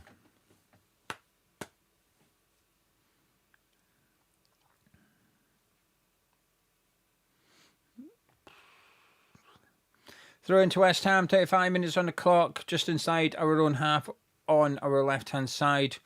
We are struggling. Started brightly for 10 minutes, struggling for quite a bit now. Every extra 5 minutes we struggle a bit more.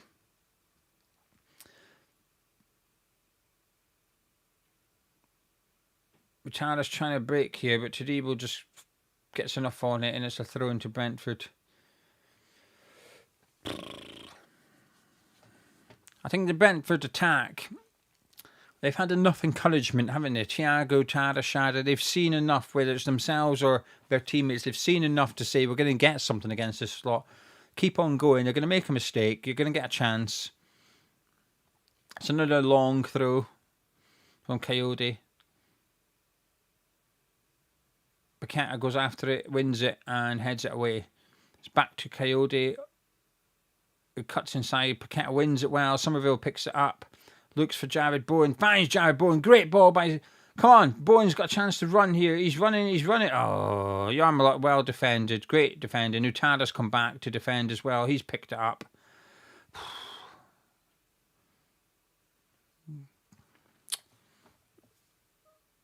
Not good enough. Right, Brentford come again. They're in their own half. They're nowhere near our box at the minute, but we've sat back. We're retreating. The Brentford are just getting up to the halfway line without really being pressed now. That energy from the first 10, 15 minutes is nowhere to be seen at the moment. Henderson with one of those balls over the top, looking for Shada in behind Kyle Walker-Peters. Overhit, and it's a goal kick to West Ham. Which, this is where, as people mentioned earlier, someone sarcastically said, I don't think this tactic of lumping it up to Paqueta is going to work. But the subscriber was not wrong. we've just been under the cosh. So the last thing you want to do is concede possession too early. And we're just going to belt it down the pitch here. Hopefully, we can flick it on and get something off the back of it. I mean, it goes straight to Tada, who's headed it forward, and it's a little bit scrappy at the minute. But my guess is that it's going to fall to Brentford, and they're going to enjoy the possession off the back of our own goal kick eventually. And they've got a free kick on the halfway line. I'd just like to see a little bit more from us, even at our own goal kicks. Come up with something that allows us to keep possession.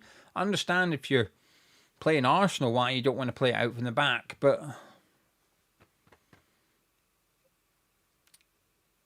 Brentford at home, the team that's 16th at home. Anyway, Henderson's taking a free kick. He's played it into Tada. He's given it to Aya. This is so easy for Brentford. What the fuck is that? Now they've got a corner. What the fuck? They had a free kick on that way line. Henderson's just popped it into Tada. He's just popped out to Aya, and he's in a left wing position, unmarked. Got a corner out of it, which has been causing us problems defensively. That was easy. Fucking hell, we need to get into half time here. Coming up to the 40th minute, but as commentator said earlier, the subscriber, we're going to have quite a bit added on. Damsgaard's going to take it. In swinger from our left, our right. It's a free header. Utada with a free header. Skulls is asking the question, who's marking him? And it's the right question to be asking. The answer is fucking no one. Watching him here, there's literally no one marking him. Skulls is up against Collins and Utada. Skulls has got two of them. One of them's their biggest players. Free header for Utada. What the fuck? No one's even marking him. Come on. Fucking hell, man. I was expecting better than this. Goal kick. Headed by Collins. A bit of head tennis going on with Irving and Collins here. Bad header by Irving. Straight to Tada, but too rash. Goes through Tariola. Jesus, man. Come on.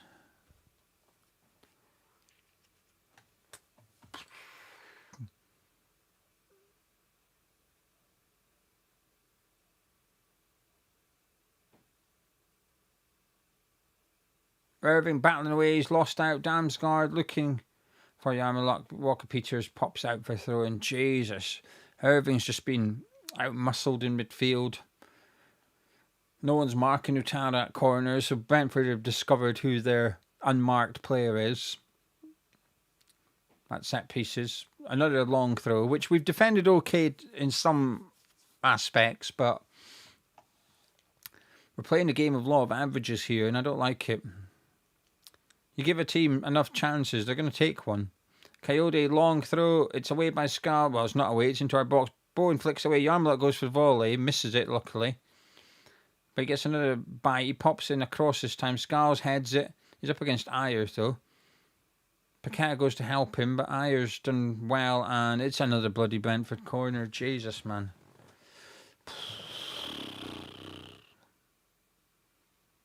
I'm not enjoying this. I am not enjoying this.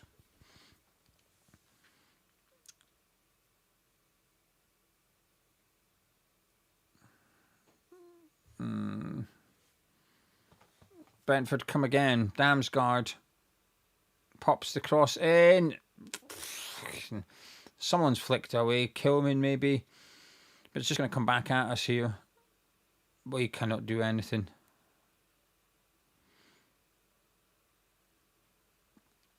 Damsgaard sends it in for deep this time.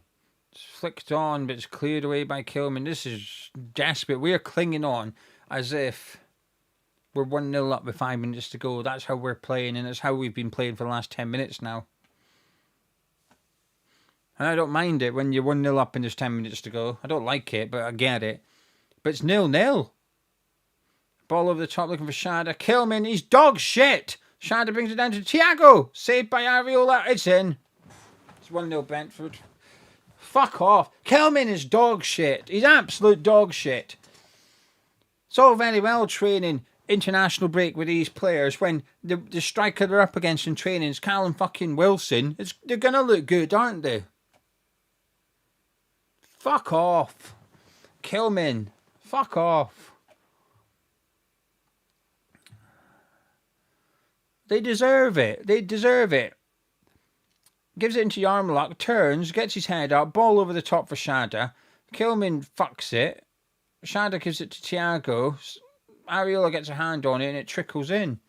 It's 1-0 Brentford and they deserve to be winning.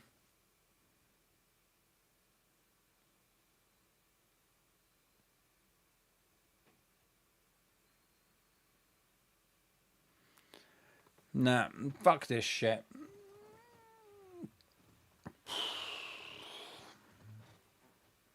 Fuck this.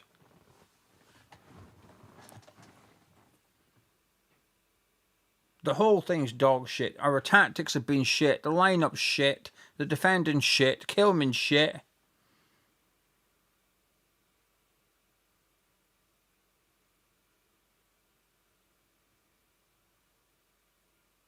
They deserve to be winning. Fuck off with that man with his... What is he wearing a glittery coat for? Fuck off. Fucking hell, man.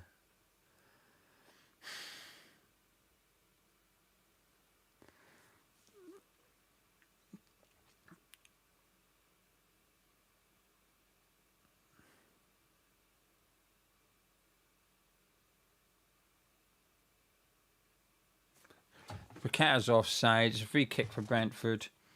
He's getting pissy. Paqueta's starting shouting at people.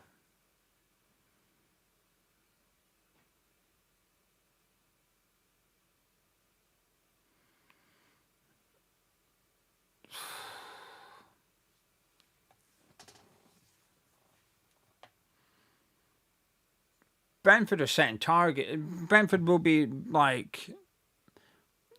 I'm not even going to look. I feel very confident. They've probably already had more shots in this game than they have had in any other game this season in 90 minutes.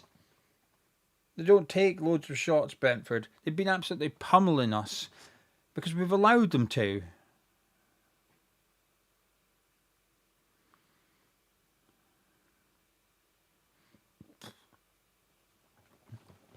Fucking hell, man.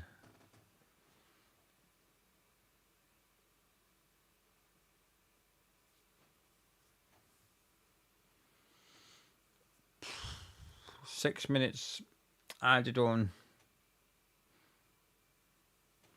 We've got to do something at half time. We've got to get in at half time 1-0 down. But if we get there at 1-0 down, it could be 2. They're licking their lips. They fancy another one, and so they should. Fernandes is giving it to Bowen, though. He's going to break. That's a free kick. That's a yellow card, that is. Come on, ref. Get your card out.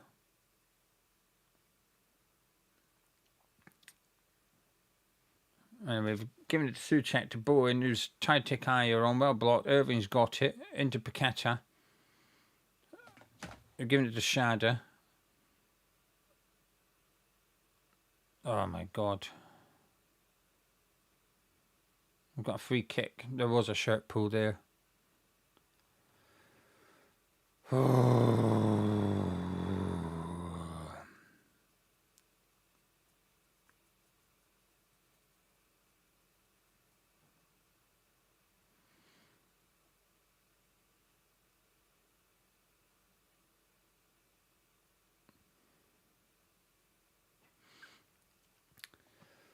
Kilman gone long, looking for Collins up against Somerville. Actually looking for Somerville up against Collins, rather. I won't tell you who won it. You can guess. Anyway, Fernandes has got it now. He's gone back to Avila. I think we've got another free kick. Shadow was nibbling at Skulls. The thing is, this game suits Brentford. Being 1-0 up is what they want, because now they can. The space behind their defence will just get bigger and bigger. And that ball over the top that they like doing is going to be on more and more. 50. Look at it. 15 shots they've had. We've had one. One shot. And it was from about 25 yards. It hit a player in front of him and went out for a corner. Right, Bowen's come down the right. Please, for the love of God, someone do something. That's a free kick. No, it's not. It's a good tackle. Well done, Ayer. Actually, no, fuck you. No, well done. Good tackle, but do one. Come on. Move the ball quicker. 3 minutes till half time, thank fuck. Right, Walker Peters out on the left wing. Back to Andy Irving. Come on, someone's going to have to do something. He crosses it. Goes all the way back to Paqueta. Come on, do something. Scarles has got it now into Bowen. He's looking, he pops it in. It's been cleared out easily by Vandenberg. Kelman's got it. Jesus, man. There's just nothing. I don't even know who I want the ball to go to. I'm not like, oh, get it to him. He's doing good. Paqueta's got that in a minute. Up against Shada. He's wanting someone to do an overlap, but we've got a left-footed player at right back. Paqueta's asking Scars why he's not overlapping. I think the answer is quite clear. He's a left back playing at right back. He doesn't want to overlap and go on his right foot.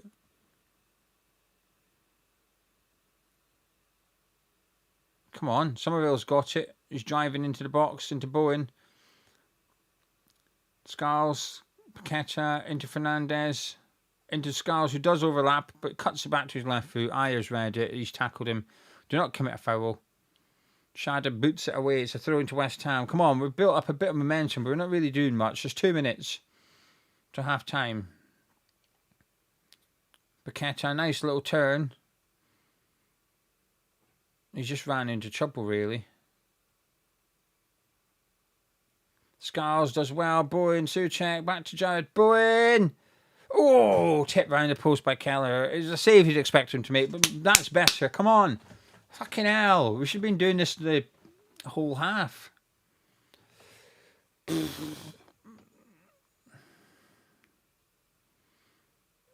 Good save, that.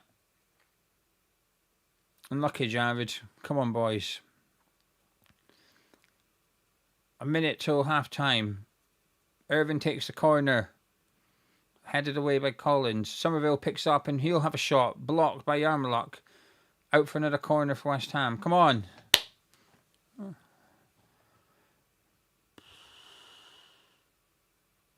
It goes short this time. Somerville's got it. Crosses it. It's overhit. Goal kick. And that'll possibly be it, depending how long Kelleher is going to take with his goal kick.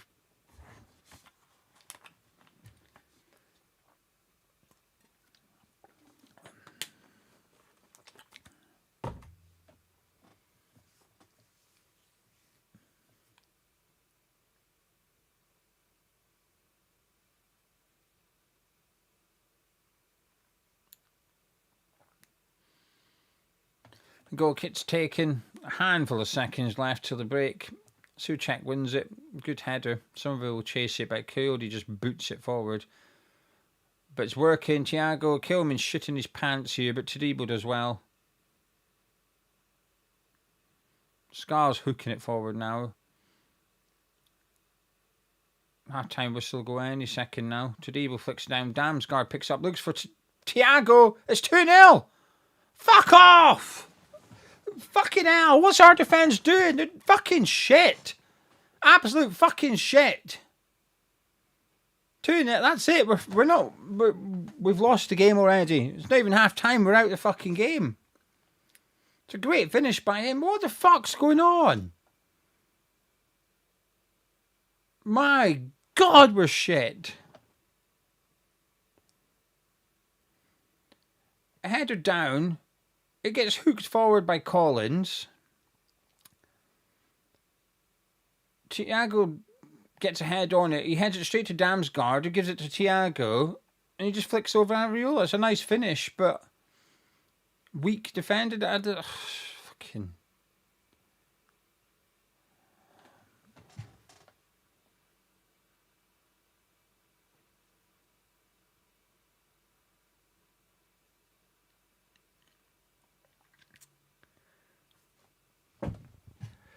The check in VAR, he looks onside. He doesn't look offside. I don't give a fuck, really, to be honest with you.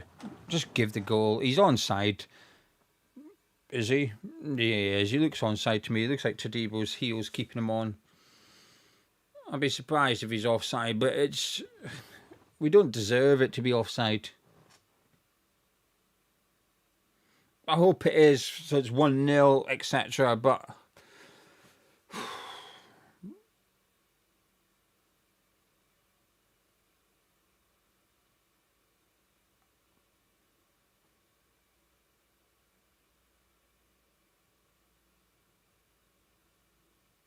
oh fuck, he's offside. Jesus, right? Okay, 1-0.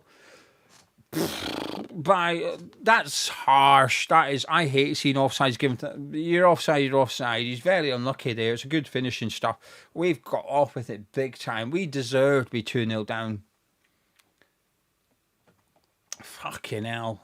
I assume the half-time whistle's gonna go better. I can't take any more of this. Why have we done shit since I've started doing watch-alongs? Why are we doing shit? Can we not just? To say you're miserable for 90 minutes. I could sit downstairs miserable for 90 minutes.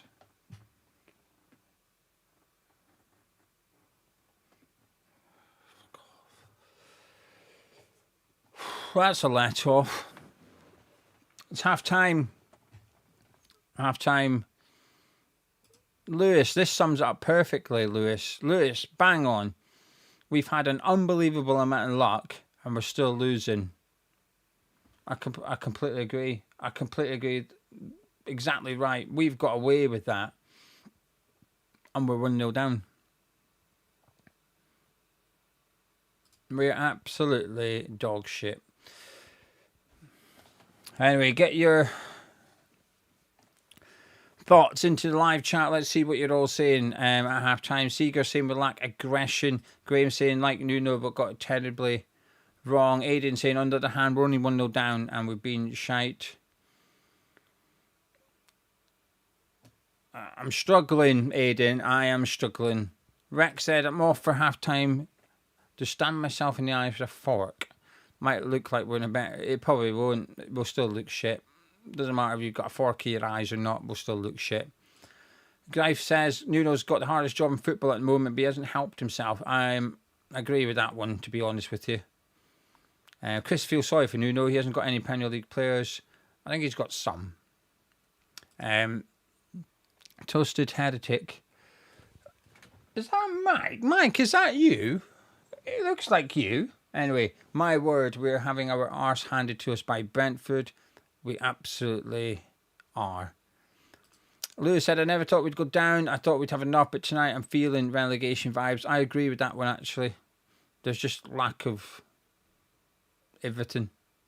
Fra said, first 10 minutes were okay, and then a reality check. Harry said, first 10 minutes were good.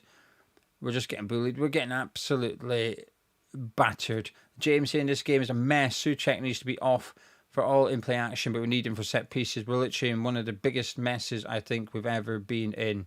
Yeah, he's just... I don't even know what he does at half-time. Roger saying the strangest lineup I've ever seen. Scars right back, no Pot or Magassa. Extremely peculiar. We are doomed. Simon saying Nuno has to correct his errors. We've said that so often. I agree. He's made a mistake. He's rolled the dice. He's gambled for whatever reason. Scars right back, Walker Peters left, but I don't know. It's not even like we're doing something in possession which makes sense. Do you know, if out of possession we're struggling with Scars right back, but going forward we're giving it back to him and he's whipping the crosses in or something and it's working. Fair enough. But that's not happening. There's nothing in or out of possession from Scars or Walker Peters to justify the decision or to explain the decision. It felt weird and it still feels weird. It doesn't make sense. So I think it's half time now.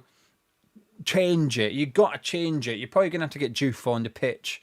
We need more going forward. We need a striker on the pitch. And I think we need to get Juve on the pitch as well. Not good enough. David, who is Lauren's granddad, who's a Man U fan, so from a neutral's perspective, David says defence has been overrun by a team who aren't better than you. They just want it more. We have got no holding midfield. Do not disagree with the midfield aspect of that. Sam saying Brace yourself for the championship because we're heading there fast. Defenders can't defend, non-existent midfield and attack. Miles saying 5 subs at half-time. Ducanio saying Wan-Bissaka on for all his scars. Swarav saying Juve, Wan-Bissaka and Wilson on. I don't disagree with that. I think I'd add a midfielder into that one. Honestly, he's going to have to do something at half-time. Alan saying Scars got into one good attacking position, had to cut back because he's on the wrong side. Massive saying it's crying out for juice pace. Bring on a striker too. Potts needs to come on as well. Kevin saying I did decide boycott. This was my decision. I'm nothing against those that are in there, but maybe give Sullivan a little bit of a stick at least if you're at the game. Ben saying Juve, Potts and Wan-Bissaka might as well stick Marshall in and help out Jared. Bo and David saying this is easily the worst performance since the pumping from Chelsea under Lopetegui. Andrew saying Nuno will not last long with lineups like this suicidal starting Sucha.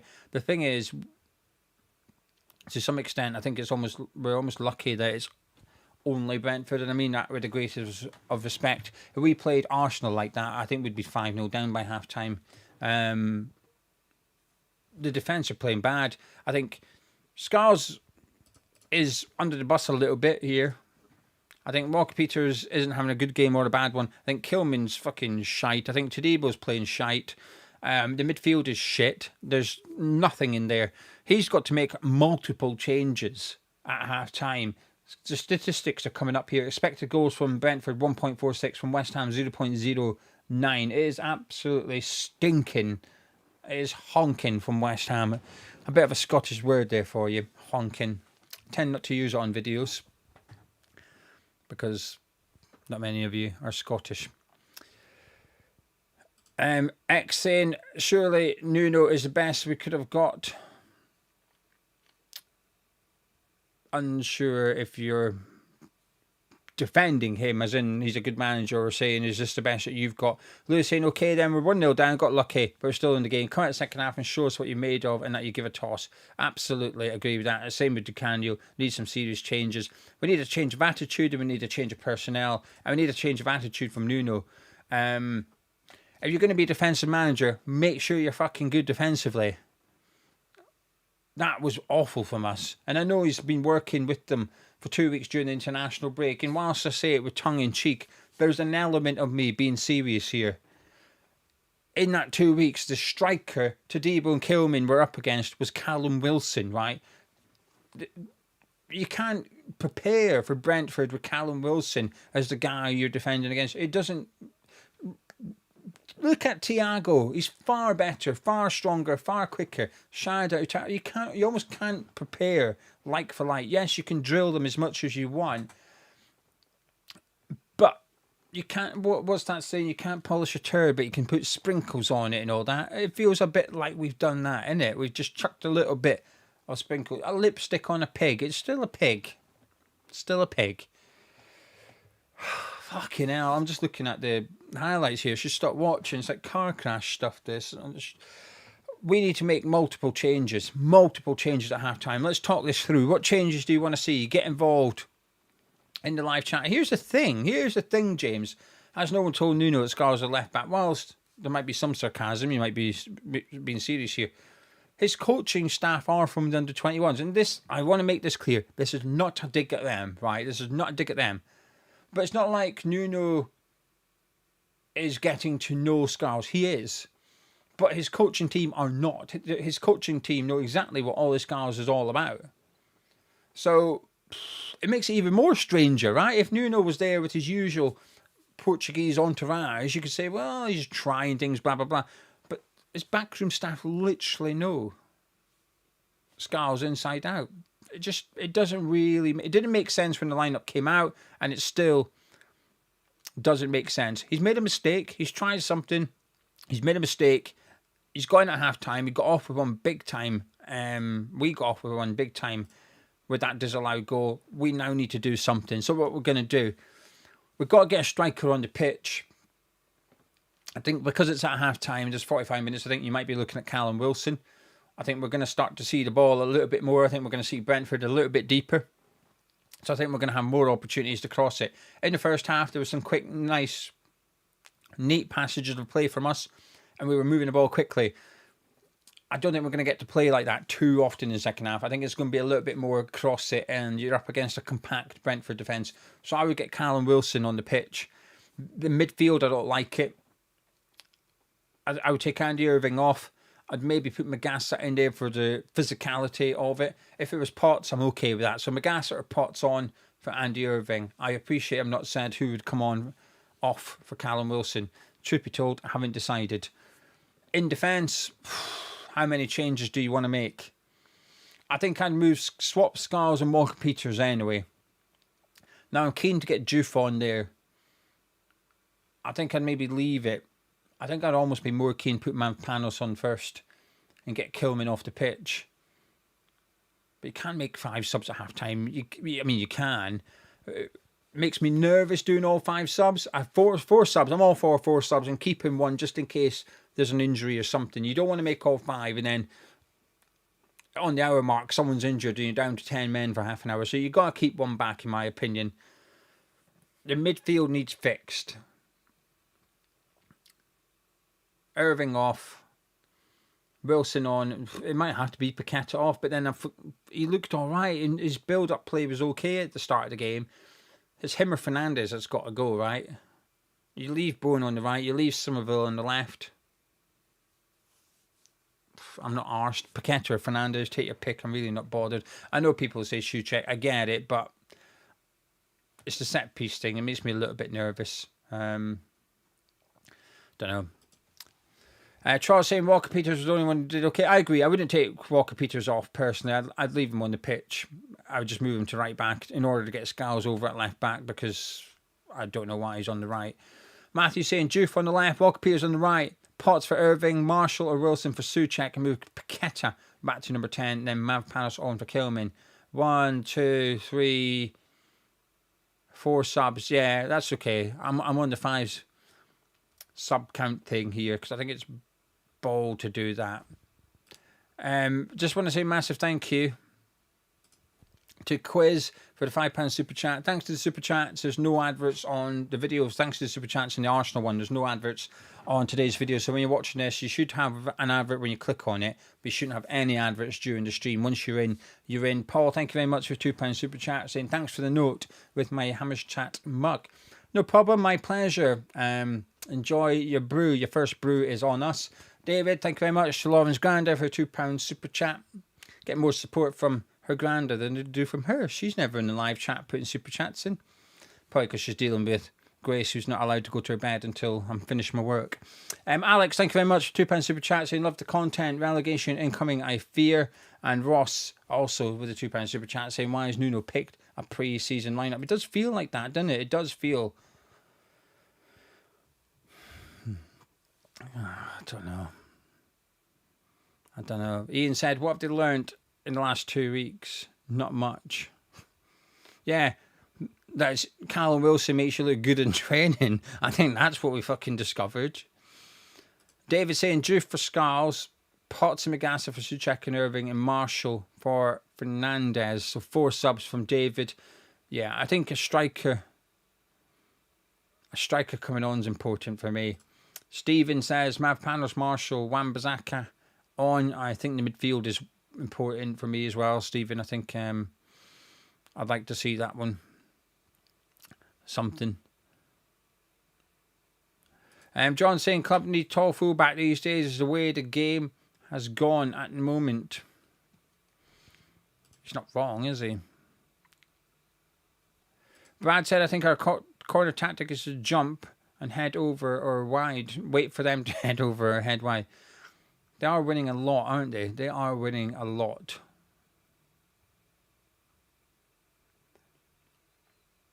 Thomas saying, commentary said, mass walkout when the second went in. Might have been going for a pint, but it's a shit show all around.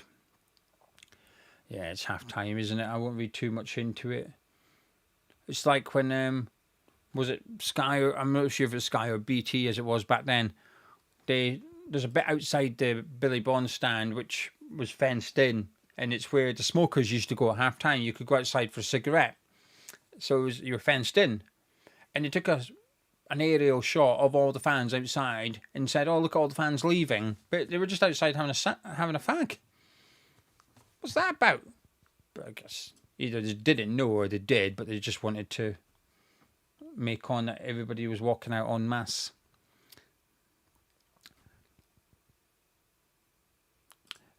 Tristan saying, "No, in our lot, there won't be any halftime subs." The subs was something Nottingham Forest fans had a complaint about with Nuno. Nottingham Forest fans weren't keen on how long it took Nuno sometimes to do subs. Lewis said it's sad really how bad we've become, not just talking about the results, but the squad has never been this ineffective and entertainment at an absolute minimum. I did a video during the international break, Lewis, basically saying I've given up with entertainment. I've given up. I just want results now. I just want results. And I just wanted to win tonight. I didn't care who scored. I didn't care what the score was. Yes, I reserved the right, by the way, to discuss the performance and say, "Oh, I thought it was a bit boring, blah, blah, blah." But as long as we won, if we're going to be ugly and hard to beat and grind out games 1-0, so be it. But we're not. We're still shit. Anyway, lots of people in the live chat saying there's 3 subs. So it looks like Joof, Mavpanos and Wan-Bissaka has come on. So Joof is on the pitch. Mavpanos is on the pitch. Wan-Bissaka is on the pitch. So he's made some changes at the back. I'll confirm who went off. Peaches is a Nottingham Forest fan saying that's fair. He was often shit with his subs. Stubborn, same ones, and took too long. However, if he makes a mistake, he learns and corrects it. There you go. Thank you, Peaches. That's important context from a Nottingham Forest fan. I'll tell you who's gone off in just a second. Tadibo and Kilman are still on the pitch, so it's a back 3. Oh, hell. Fernandez, Skiles, and Walker-Peters off. Oh.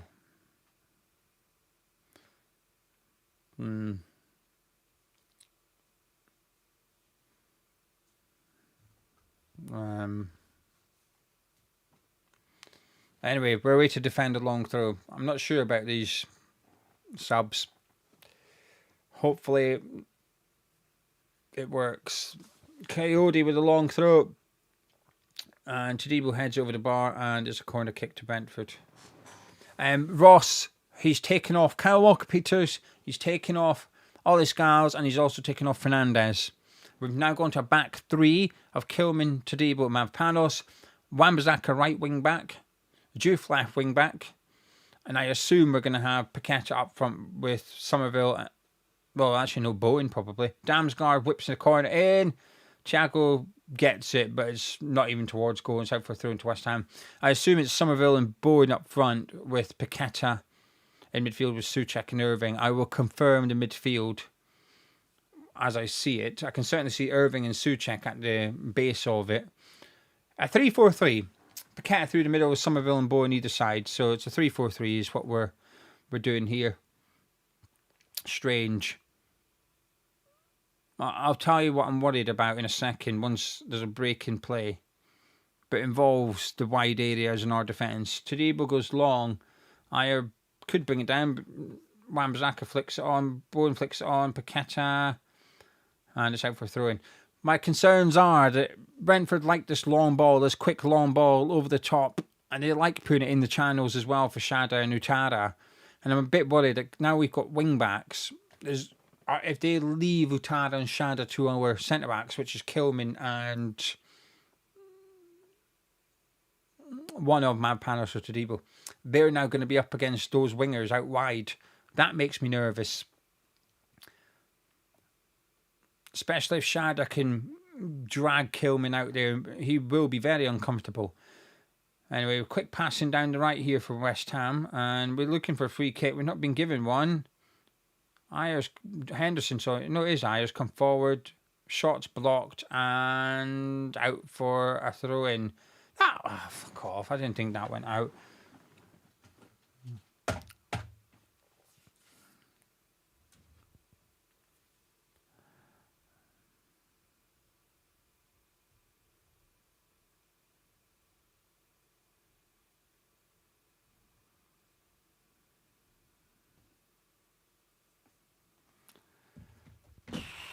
Right, long throw. Coyote is going to chuck this one into the box again. Come on, please. It's headed up in the air. Paqueta gets his head on it, flicks it away. It's just come back at us. And it bounces through to Areola.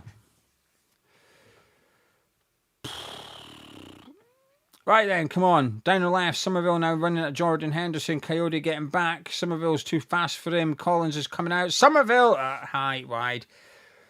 He's having a pop. Somerville's having a pop. I will say that a few times he's gotten the ball and he's done that run across the pitch. And he's quick.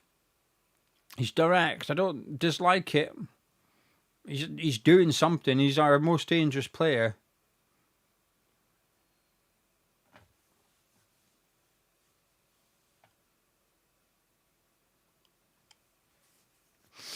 Just a bit off balance when he took that shot.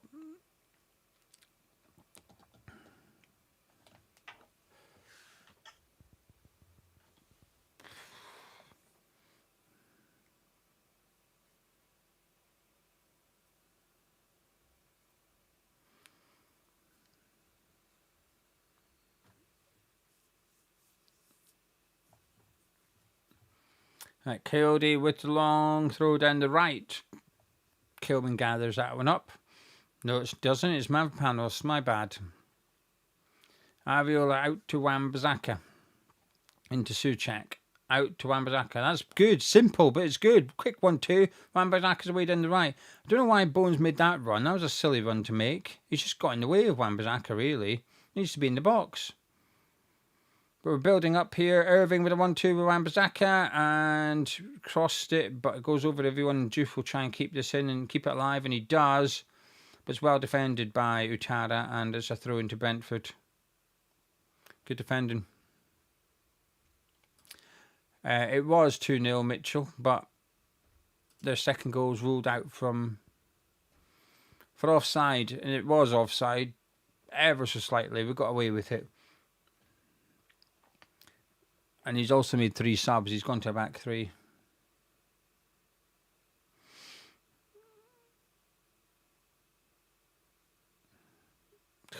That is so simple. A 1-2 off a throw-in and we're completely ripped apart. Shada's got it now. Good ball, good touch. Wan-Bissaka's going to defend against him. It's a simple... I mean, there's just nothing. Brentford, it's so easy for them to just get up and around our box. Damsgaard's got it. Looks for Utara. Good first touch to get away from Juve. And good goalkeeping by Areola. A little bit green there from Juve. He's coming down the left. There's... Oh, don't stop, man. You could have kept going. Plenty of space for you. Be brave.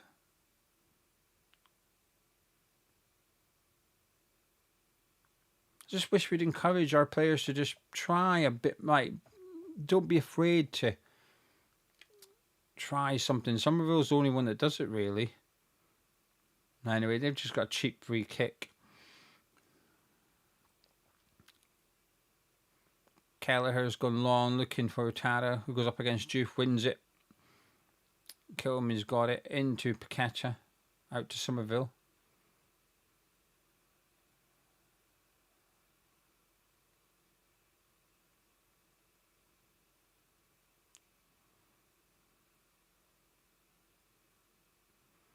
Like Bowen into Wan-Bissaka, who's been busy since he's come on. He's shaken off Ayer there and been able to turn into Bowen now. Kilman's got it. He'll cross it. Headed away by Vandenberg. Damsgaard. Shada. Oh, aye. Tadibo tried to kill him. Shada's away now. It's 2-on-2. It's 3-on-2 in Brentford's favour here. Oh, he tried to pass it. Thank fuck. He didn't need to do that. Shada, that was really bad from Shada. I mean, it's terrible by Tadibo. He flies in, completely misses the ball and the player. It's 3-on-2 in Brentford's favour. And Shada tried to pass it early. He really did not need to do that. Thank God, we got away with it. But Tadibo...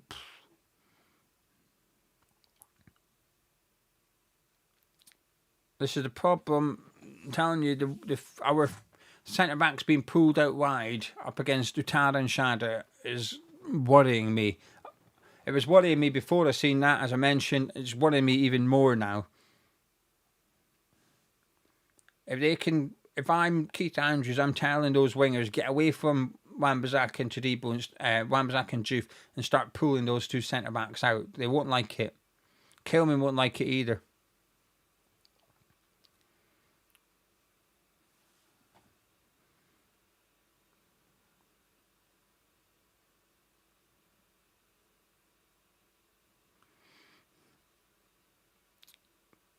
Right, Paqueta's got it into Somerville. He's trying to make something happen. Bowen's involved. Souček's involved. Shot blocked into the hands of Kelleher. Come on. See, sometimes fucking Brentford are not the best team in the world, are they? Right, Shada up against Todibo again. Oh, please stop this. This is going to be brutal. He gives it to Damsgaard on overlap. Looks for Thiago. Hits Kilman. Goes behind the corner and...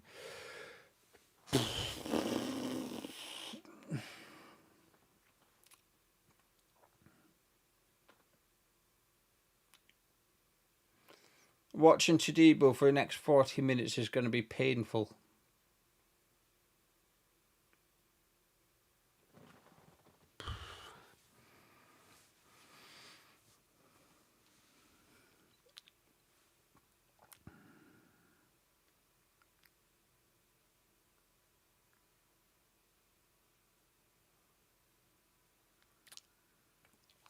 Another corner for Brentford. 55 minutes on the clock. 1-0 Brentford. Damsgaard whips it in. Souček gets a flick on it. Well done, Souček. And it's a throw into Brentford.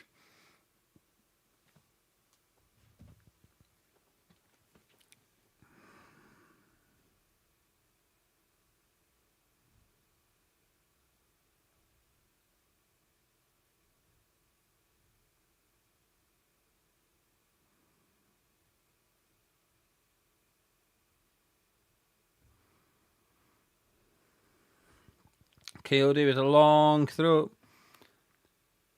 Ayer got his head on it and Ariel gathers comfortably.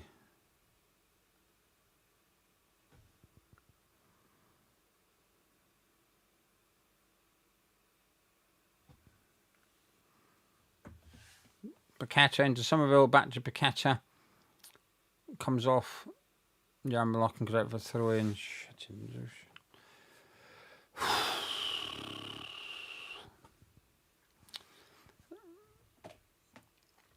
Right, Matt Panos has got it. Building up from the back. Come on, boys. Fucking hell. Can someone do something good? Wan-Bissaka's lost it now. Irving wins it back and just given away again between him and Souček. Shada's got it into Coyote. Into Henderson. Into Damsgaard. The game is stretched. Our midfield is non-existent. He's just running down the middle of the pitch. Great tackle, Wan-Bissaka. Well done. Come on, Nuno. We need to change the midfield here. Somerville just jumped on Yarmolick's back. He shrugged him off. Damsgaard and Wan-Bissaka's all over him. We are getting bullied. Fucking hell. Damsgaard is taking the piss here. We can't get near him.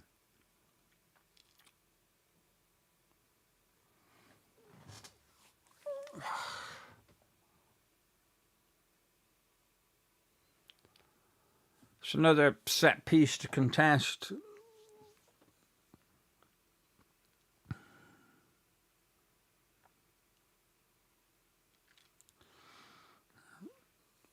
Ball in by Henderson. Headed down by Ayer and it's hooked away by Thomas Souček.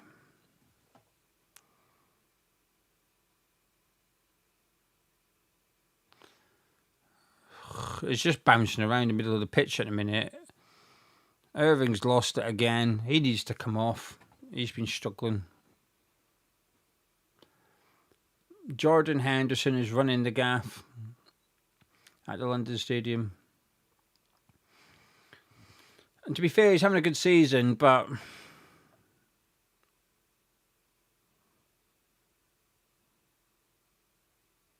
right, this is better. And it was good for a nice couple of touches, but then Bowen put it out for throw-in.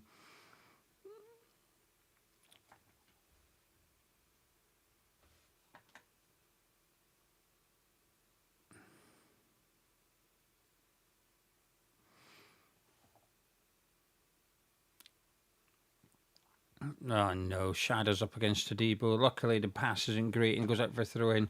That is asking for trouble.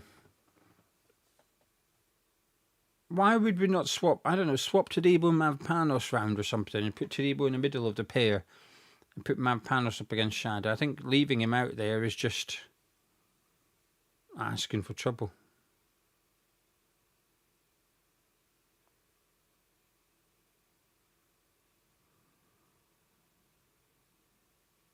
Utada shakes off Irving, puts it past Mavpanos. Thiago picks up a loose ball. They're just first to everything at the minute, Brentford. Henderson's got all the time in the world. Finds Damsgaard, who's cut in, whips it in, headed away by Mavpanos. It's coming straight back at us, though, with Damsgaard running at Wan-Bissaka. Flicks it through for Ayer. Flicks it over. Juve puts out. This is shit. We are so shit. We're just defending a 1-0 lead. We're losing 1-0 and we are defending. And we're shit at defending the 1-0. They look more likely to score. We haven't even got a striker on. It's an hour gone. We're at home to Brentford losing 1-0. We've not even got a striker on the pitch.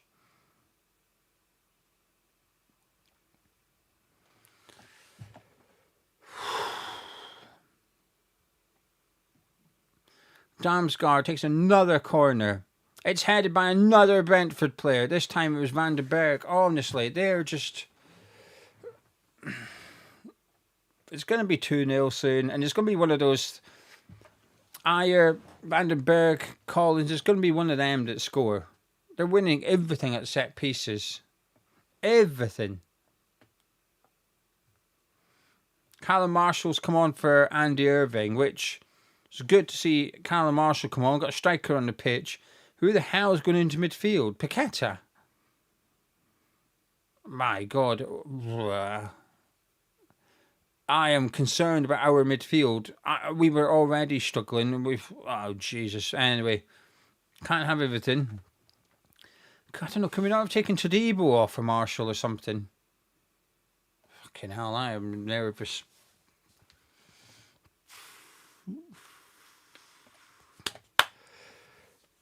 Right, Juve wins it.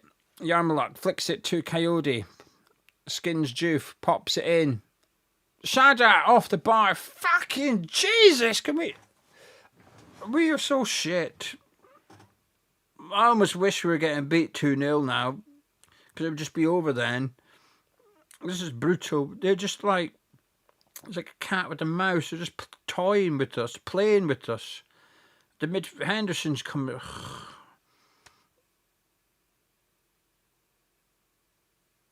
This is like watching a League Two side in an FA Cup tie against a Premier League team or something.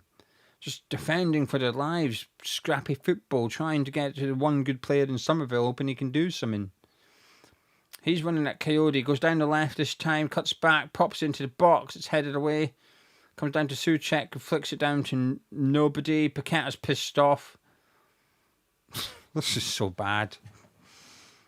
This is awful. This is absolutely awful. He's made 4 subs and we've got worse. We haven't improved. Wan-Bissaka's got it now. Hopefully we can shithouse a draw. I don't know how it's not 3-0 Brentford. Souček's got it out on the right wing. A terrible pass from him and they pick it up again. It's twice now he's killed the attack. In the last minute.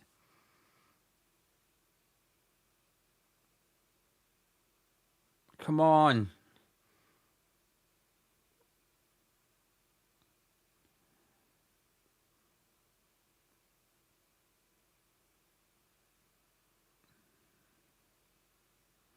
Right, Paqueta's got it. Somerville's on the move. Paqueta reads it wrong and puts it out for a goal kick.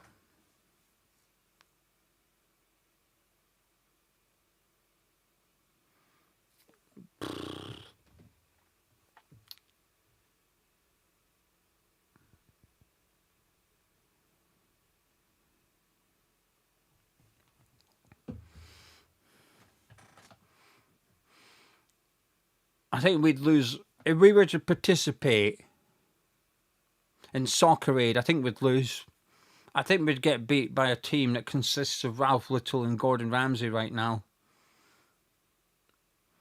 Stephen Bartlett will be making podcasts on it for years to come, interviewing them one by one, how we beat a Premier League football team.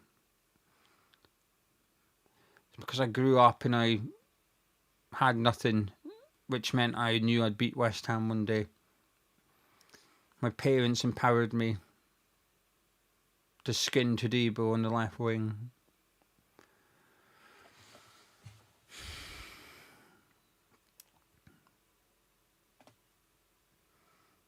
"64 minutes in and it's just dreadful."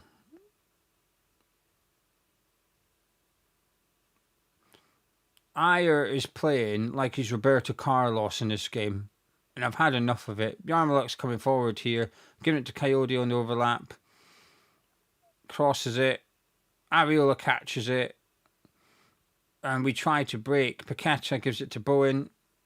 There's just Callum Marshall's up front, but Bowen's struggling here. He's gone back to Wan-Bissaka.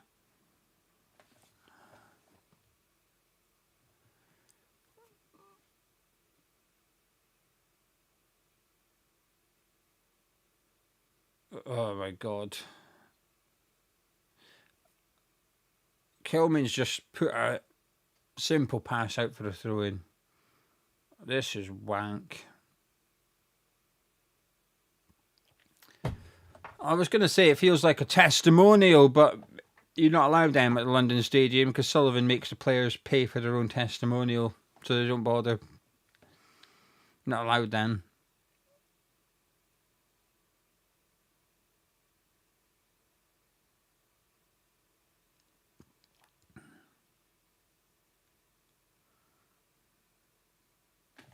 The midfield is fucked. There's no midfield.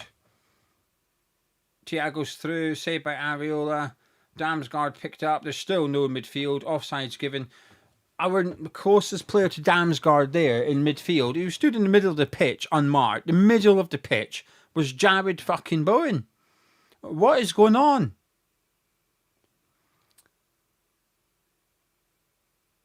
We need a midfielder. Paqueta tries his Hollywood pass for Marshall, doesn't come off again. And Brentford load up the gun once more. Paqueta's meant to be playing central midfield. He's the furthest player forward at the minute. Souček's the only one in the middle of the pitch, and he's not having a good game himself. Is Bowen playing centre mid? Who's playing centre mid with Souček? Anyone? Somerville's got booked. He's getting pissed off, and I understand why, actually. I completely understand why he's pissed off. What is going on? We've got no midfield. He's taken off Andy Irving. And Paqueta's still playing up front alongside Callum Marshall. And he's got Bowen on the right, Somerville on the left, and Thomas Souček in the middle of the pitch by himself up against 3 Brentford players. What is going on? This isn't just a poor performance. This is like a different level of lost the plot. It's his 3rd game as manager. I expect this when the manager knows he's a way to get sacked. What the fuck is happening here? Henderson whips in the free kick. It's bouncing around and it's hooked away by Kilman. Paqueta heads it away. Marshall's battling for it, but it's flicked towards our own goal. Thiago knocks down. Mavropanos hooks it away. Marshall continues to battle for it, and he goes back to Coyote. I'm looking at this. Paqueta's now reluctantly staying in the middle of the pitch for now, which is good. Oh, please don't go running up the pitch again.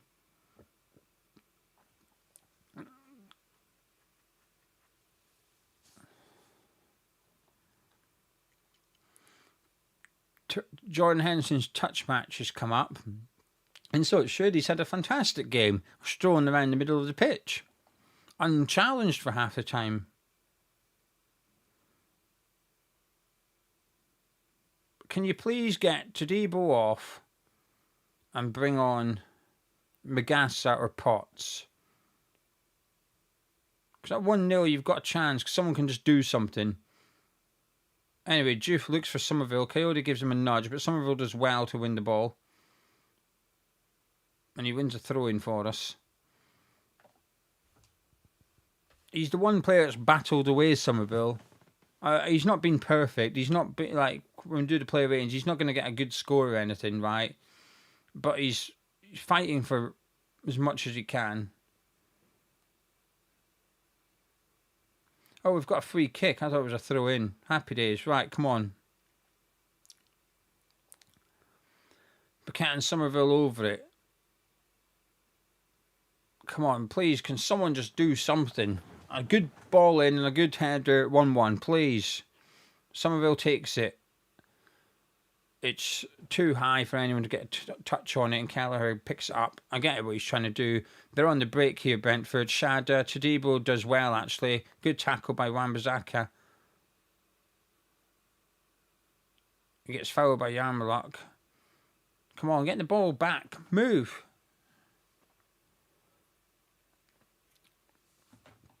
Sub for West Ham, I think. He's bringing on Rodriguez. For Souček, he's bringing on Rodriguez. He's making the midfield slower. What's he doing?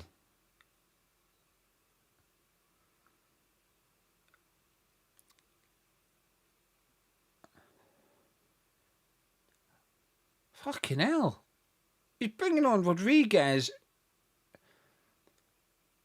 We need a goal. And we are being overrun in midfield, right? We're being overrun in midfield. We're struggling. He's the last of the three players I'd bring on. And also, he's going to encounter the same problems that Souček was, which is there's no one else in midfield but you. Somerville's giving it to Boento. Ah, fuck. Smashed it over.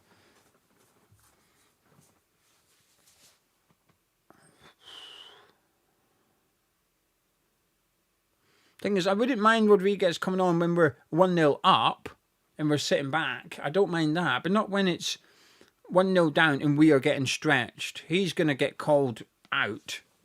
Damsgaard going to go running past him. Oh my God, he's running up pressing on the edge of Brentford's box, Rodriguez is. Oh, bloody hell. Well, as a manager, you live and die by your sword, you live and die by your decisions, and you're certainly making a surprising one. What odds is Rodriguez to get booked? He's going to get caught out, isn't he? Let's have a look.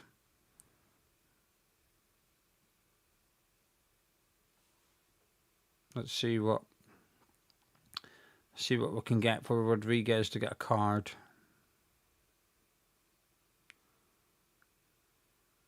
11-2. I'm not betting on that. I was hoping for something juicy, given there's only 20 minutes left.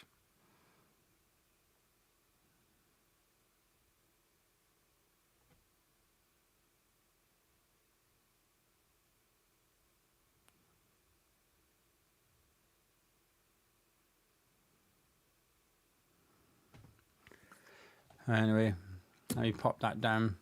Sorry everyone, I got distracted. I was trying to have a look, see what odds it was to get a card. He's 9-1 to do 2 fouls. That'll do. Let's have a punt on that.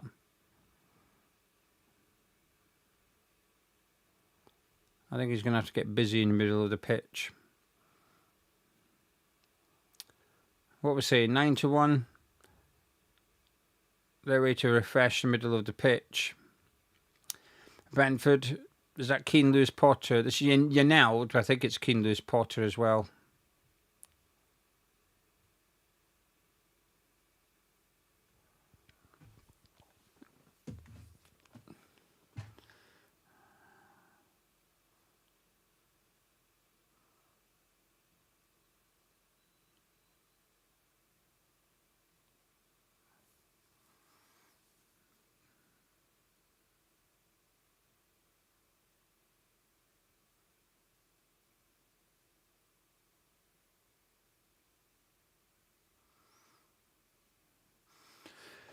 Right, Wan-Bissaka's coming forward here. Looks for Juve. Somerville intercepts it frustratingly, but the attack is still alive.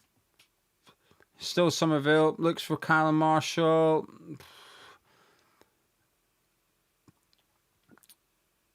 And Paqueta tries to trip Yarmulke. Doesn't manage. He continues to break here for Brentford. Out to Thiago. It's a bad ball. And Mavpanos as well to get in there and plays it off him and gets a free kick. Well done, Mavpanos. Good defending. And thank you, Gilly, for the £5 super chat saying worst team selection ever. Worse than Moyes, Lopetegui or Potter. It is dreadful. It is a bad team selection. And thank you to Dan for a £2 super chat. Much appreciate your support. Makes a big difference. Makes a big difference to the channel. Makes a big difference to my morale. Thank you. There's a couple of subs here for Brentford. Damsgaard going off. And it is Keane Lewis Potter coming on with Janelt and Utara as the other player going off. And just a reminder, if you want to be in the draw for this football shirt, a unique football shirt, Obiang's announcement shirt, signed by Pedro as well, you have to join our Patreon in October. If you're already a patron, you're automatically entered. But if you're not a patron, you want to be in the draw for this, then go to patreon.com/HammersChat and you cheapest option is £3.60. Matt, thank you very much for the £2 super chat saying for putting up with this lunacy. Well, thank you for putting up with me, my nonsense. Boss needs a baby bell moment. I tell you what, I did actually bring a snack. I might have it.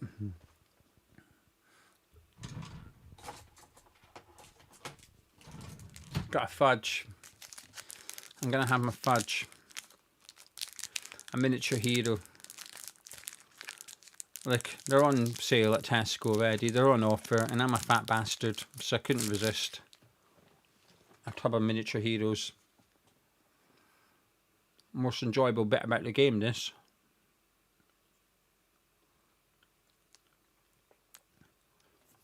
Bones hurt someone. Ah, yeah.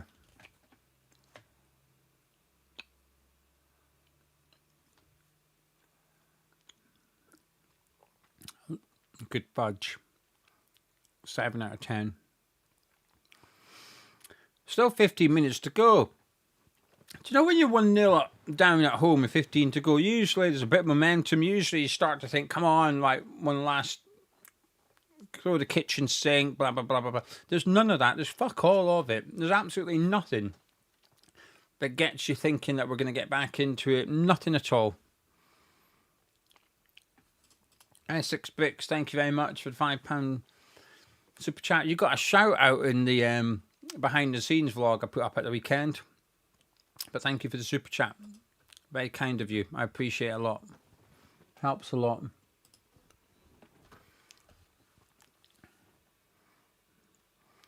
We go down, I lose my job basically.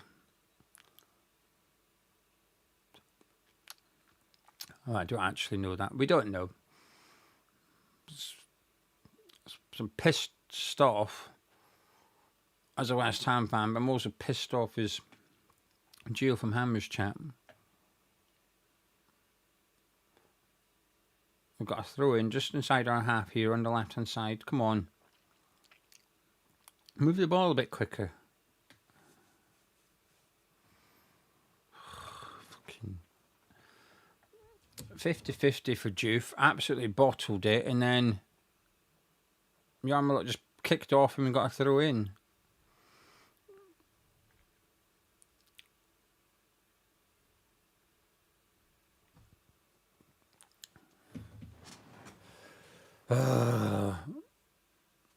They're not taking their long throws anymore. They're not that far down the pitch anyway. It's another throw in for Brentford though. Coyote will take again.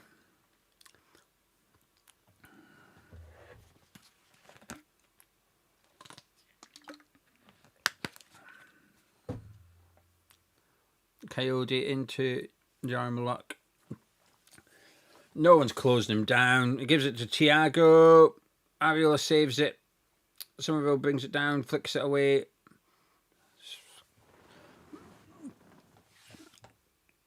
Coyote intercepts it and gets fouled. Look, we've been pathetic for 80 minutes. Can we just... Well, the first 10 were good. So 70 minutes we've been absolutely fucking pathetic for. Dog shit. For the last 10, 15 minutes, can we just put in a bit of fucking effort and try and get an equaliser at least? Can we just show us something that says we're not that shit? Arse is handed to us by Brentford for 70 fucking minutes here.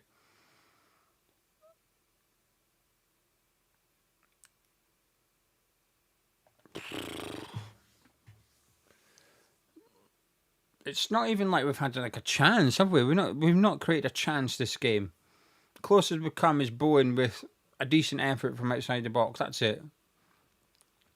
If you look at the best 5 chances of the game, they're all for Brentford. Maybe even more. 10 chances have been Brentford's.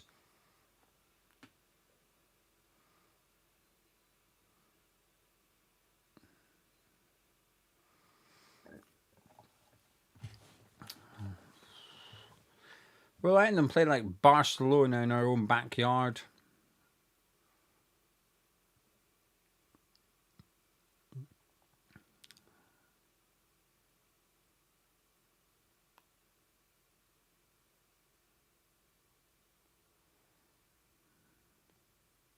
Absolutely nothing.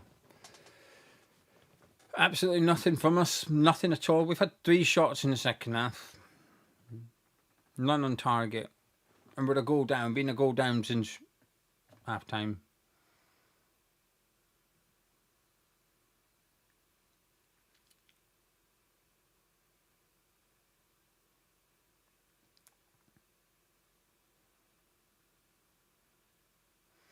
And Bowen's making a run down the right. He's surrounded by 3 Brentford players.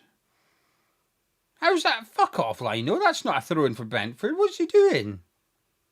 Nah. Look, we're shit without you giving decisions against us.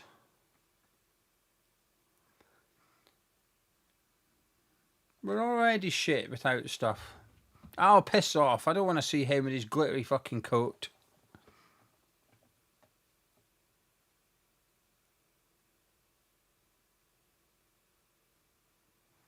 Well, Brady is there. Thought she was on holiday.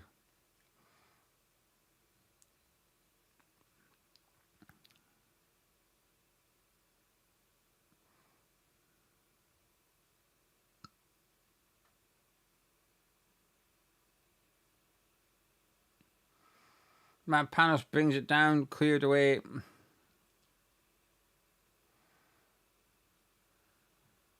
We're throwing on the halfway line on our right hand side.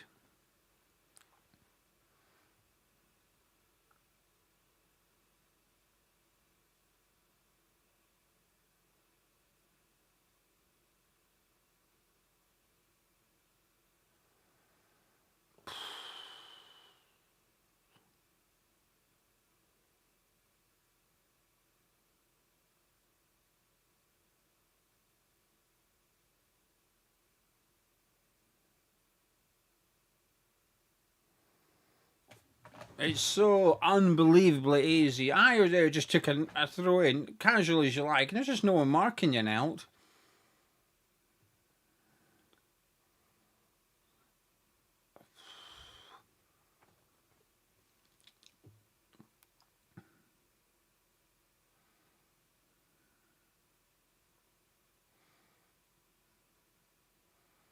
World-class football team in a world-class stadium.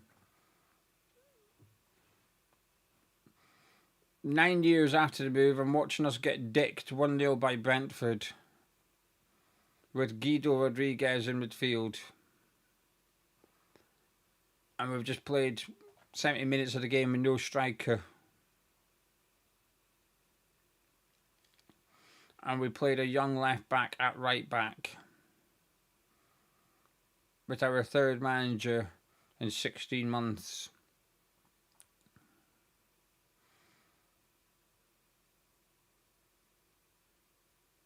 I just want an average team in an average stadium.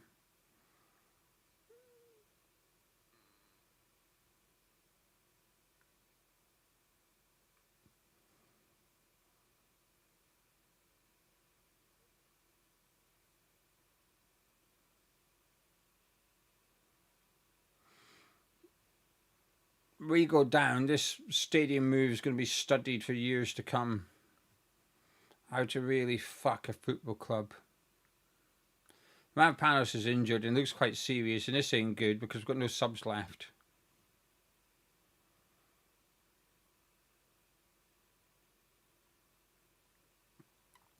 Panos is just dragging himself off the pitch so we can continue play, which we're going to have to do with 10 men now. No, fucking hell. He looks proper in pain as well. So we're going to finish the game with 10 men. He's down, holding his hamstring. I'm hoping the physio is on his way around. Where's the fucking physio? Are they going to go to see to him?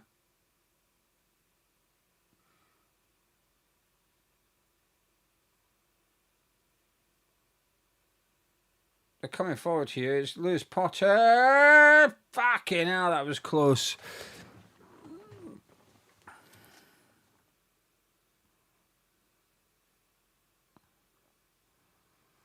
We struggled with 11. We've got 10 men with 5 minutes to go. We're even more fucked. We were already quite fucked. We're even more fucked. Where's the physio? Is the physio boycotted? Physio's not turned up. He's boycotting against Brady and Sullivan. Even physio's had enough. Fuck this shit. Probably makes him buy his own plasters. Oh, Somerville's limping as well. Fucking hell.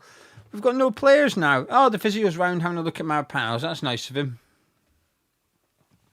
The other one's just turned up. Somerville's now injured. We're going to be down to 9 men in a minute.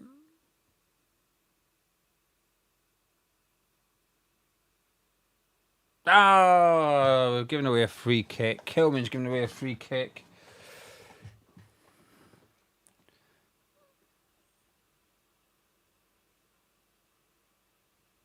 I can't believe it's only 1-0. We've got absolutely pumped.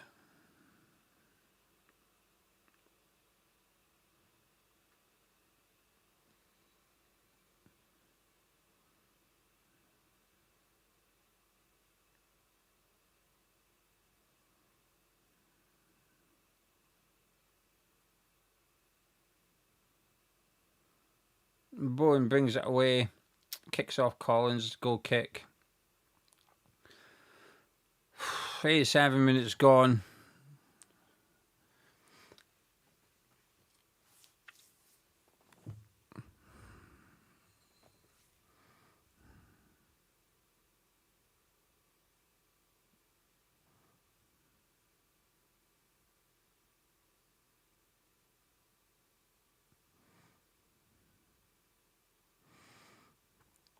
We've taken the goal kick long again because it's not worked all games, so why not do it once more? Bit it up to Callum Marshall, the big man.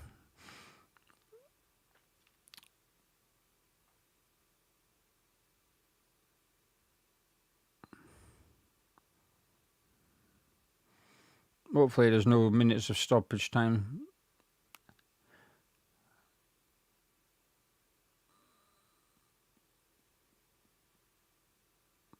Don't know what's going on. It's a free kicker throwing to us down the right. It's a throw in. We're taking it really quickly. Yeah. Got to go take it from where it actually went out, not 20 yards away. Panos is on a little buggy. Just getting a drive back round to the changing rooms. Ayers clattered Somerville and the ref said nothing for some reason. Somerville's fucked. Brentford just taking their time, understandably so. It's 88 minutes on the clock. It's 1-0. They don't want to do anything stupid. Saying that, Somerville's nicked it and he's been brought down. That's a really good foul to give away there by Henderson.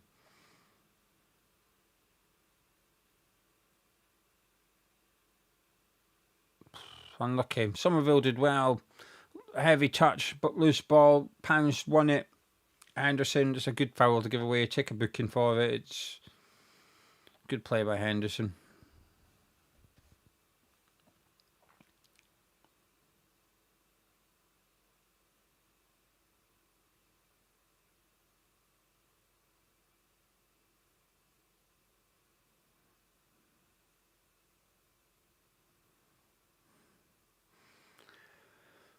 Who's going off?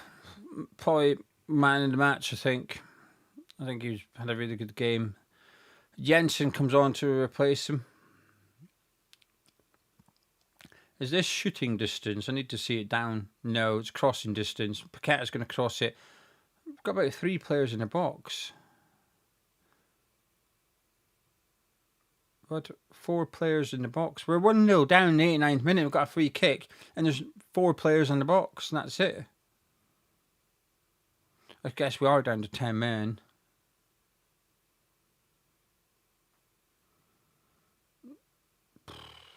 We're going to do a long throw. Juice's going to take a long throw. Here we go, boys. Here it is. Come on. Tadibo flicks on. It's flicked away. 4 minutes goes up. Wan-Bissaka gives it to Juice. He's going to whip it in from deep. And he does. Collins heads it to Paquet.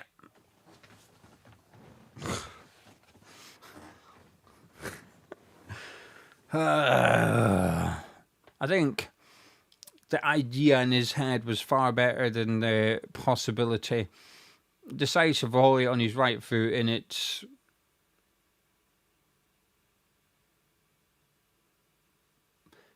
gone in the crowd, which is quite impressive at the London Stadium. Cleared the running track.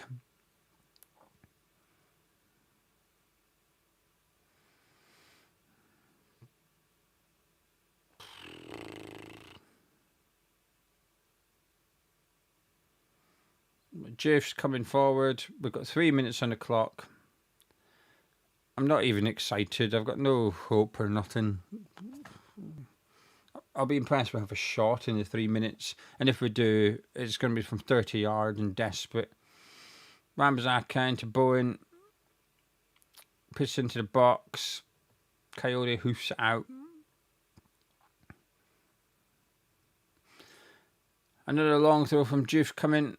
No, he doesn't go short, but the referee's insistent. Paqueta looks like he wants to throw the ball at the referee.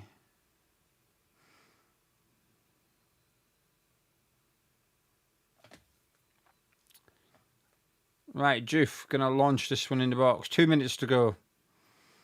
Come on, can we just steal a draw? See, his long throws are shit. This is what I'm talking about. You get good long throws and shit long throws. His aren't good.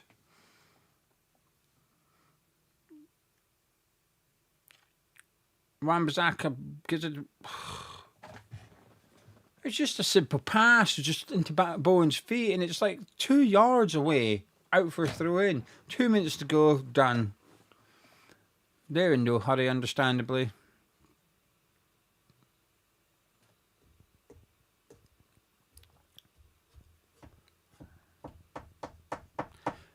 Absolute shit. Before you go, I'll be live in a couple of minutes with the review. If you wouldn't mind sticking around for another 15 minutes or so, I would appreciate it a lot. This is dog shit. Absolute fucking dog shit. And I know people say, why are you surprised? You don't have to be surprised in order to be pissed off. You're allowed to be pissed off and unsurprised. We've been played off the park by Brentford here. Paqueta with this free kick, it's shit. And it's cleared away by Brentford. A minute to go.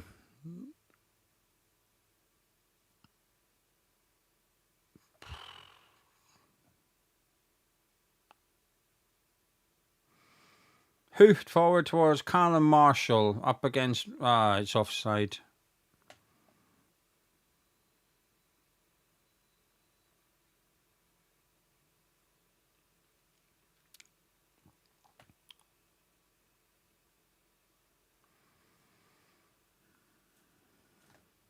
"20 seconds.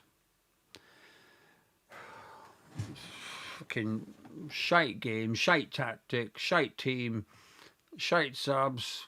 Can't defend for shit. Long ball. Doof gets knocked off it. Lewis Potter's got it.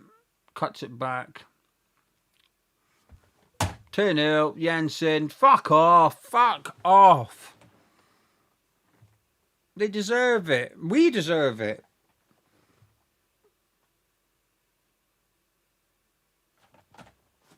Ball gets booted up. Juve gets nudged off the ball. Cut back to Jensen, he just buries it. Fucking shit, man.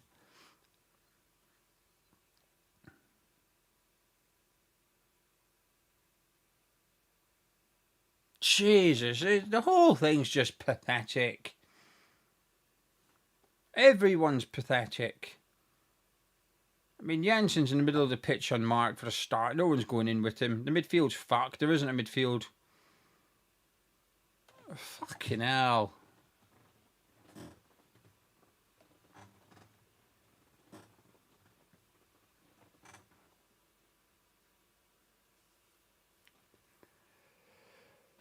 Oh.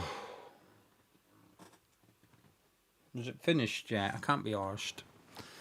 Yeah, thank fuck. Right, I've got to do a review. Let me get rid of that. Thank you very much for joining me. I'm going to be live in a minute on YouTube if anyone can be arsed discussing the game. If you wouldn't mind, before you go liking the video, I don't know why. Thank you very much. I will see you in a minute.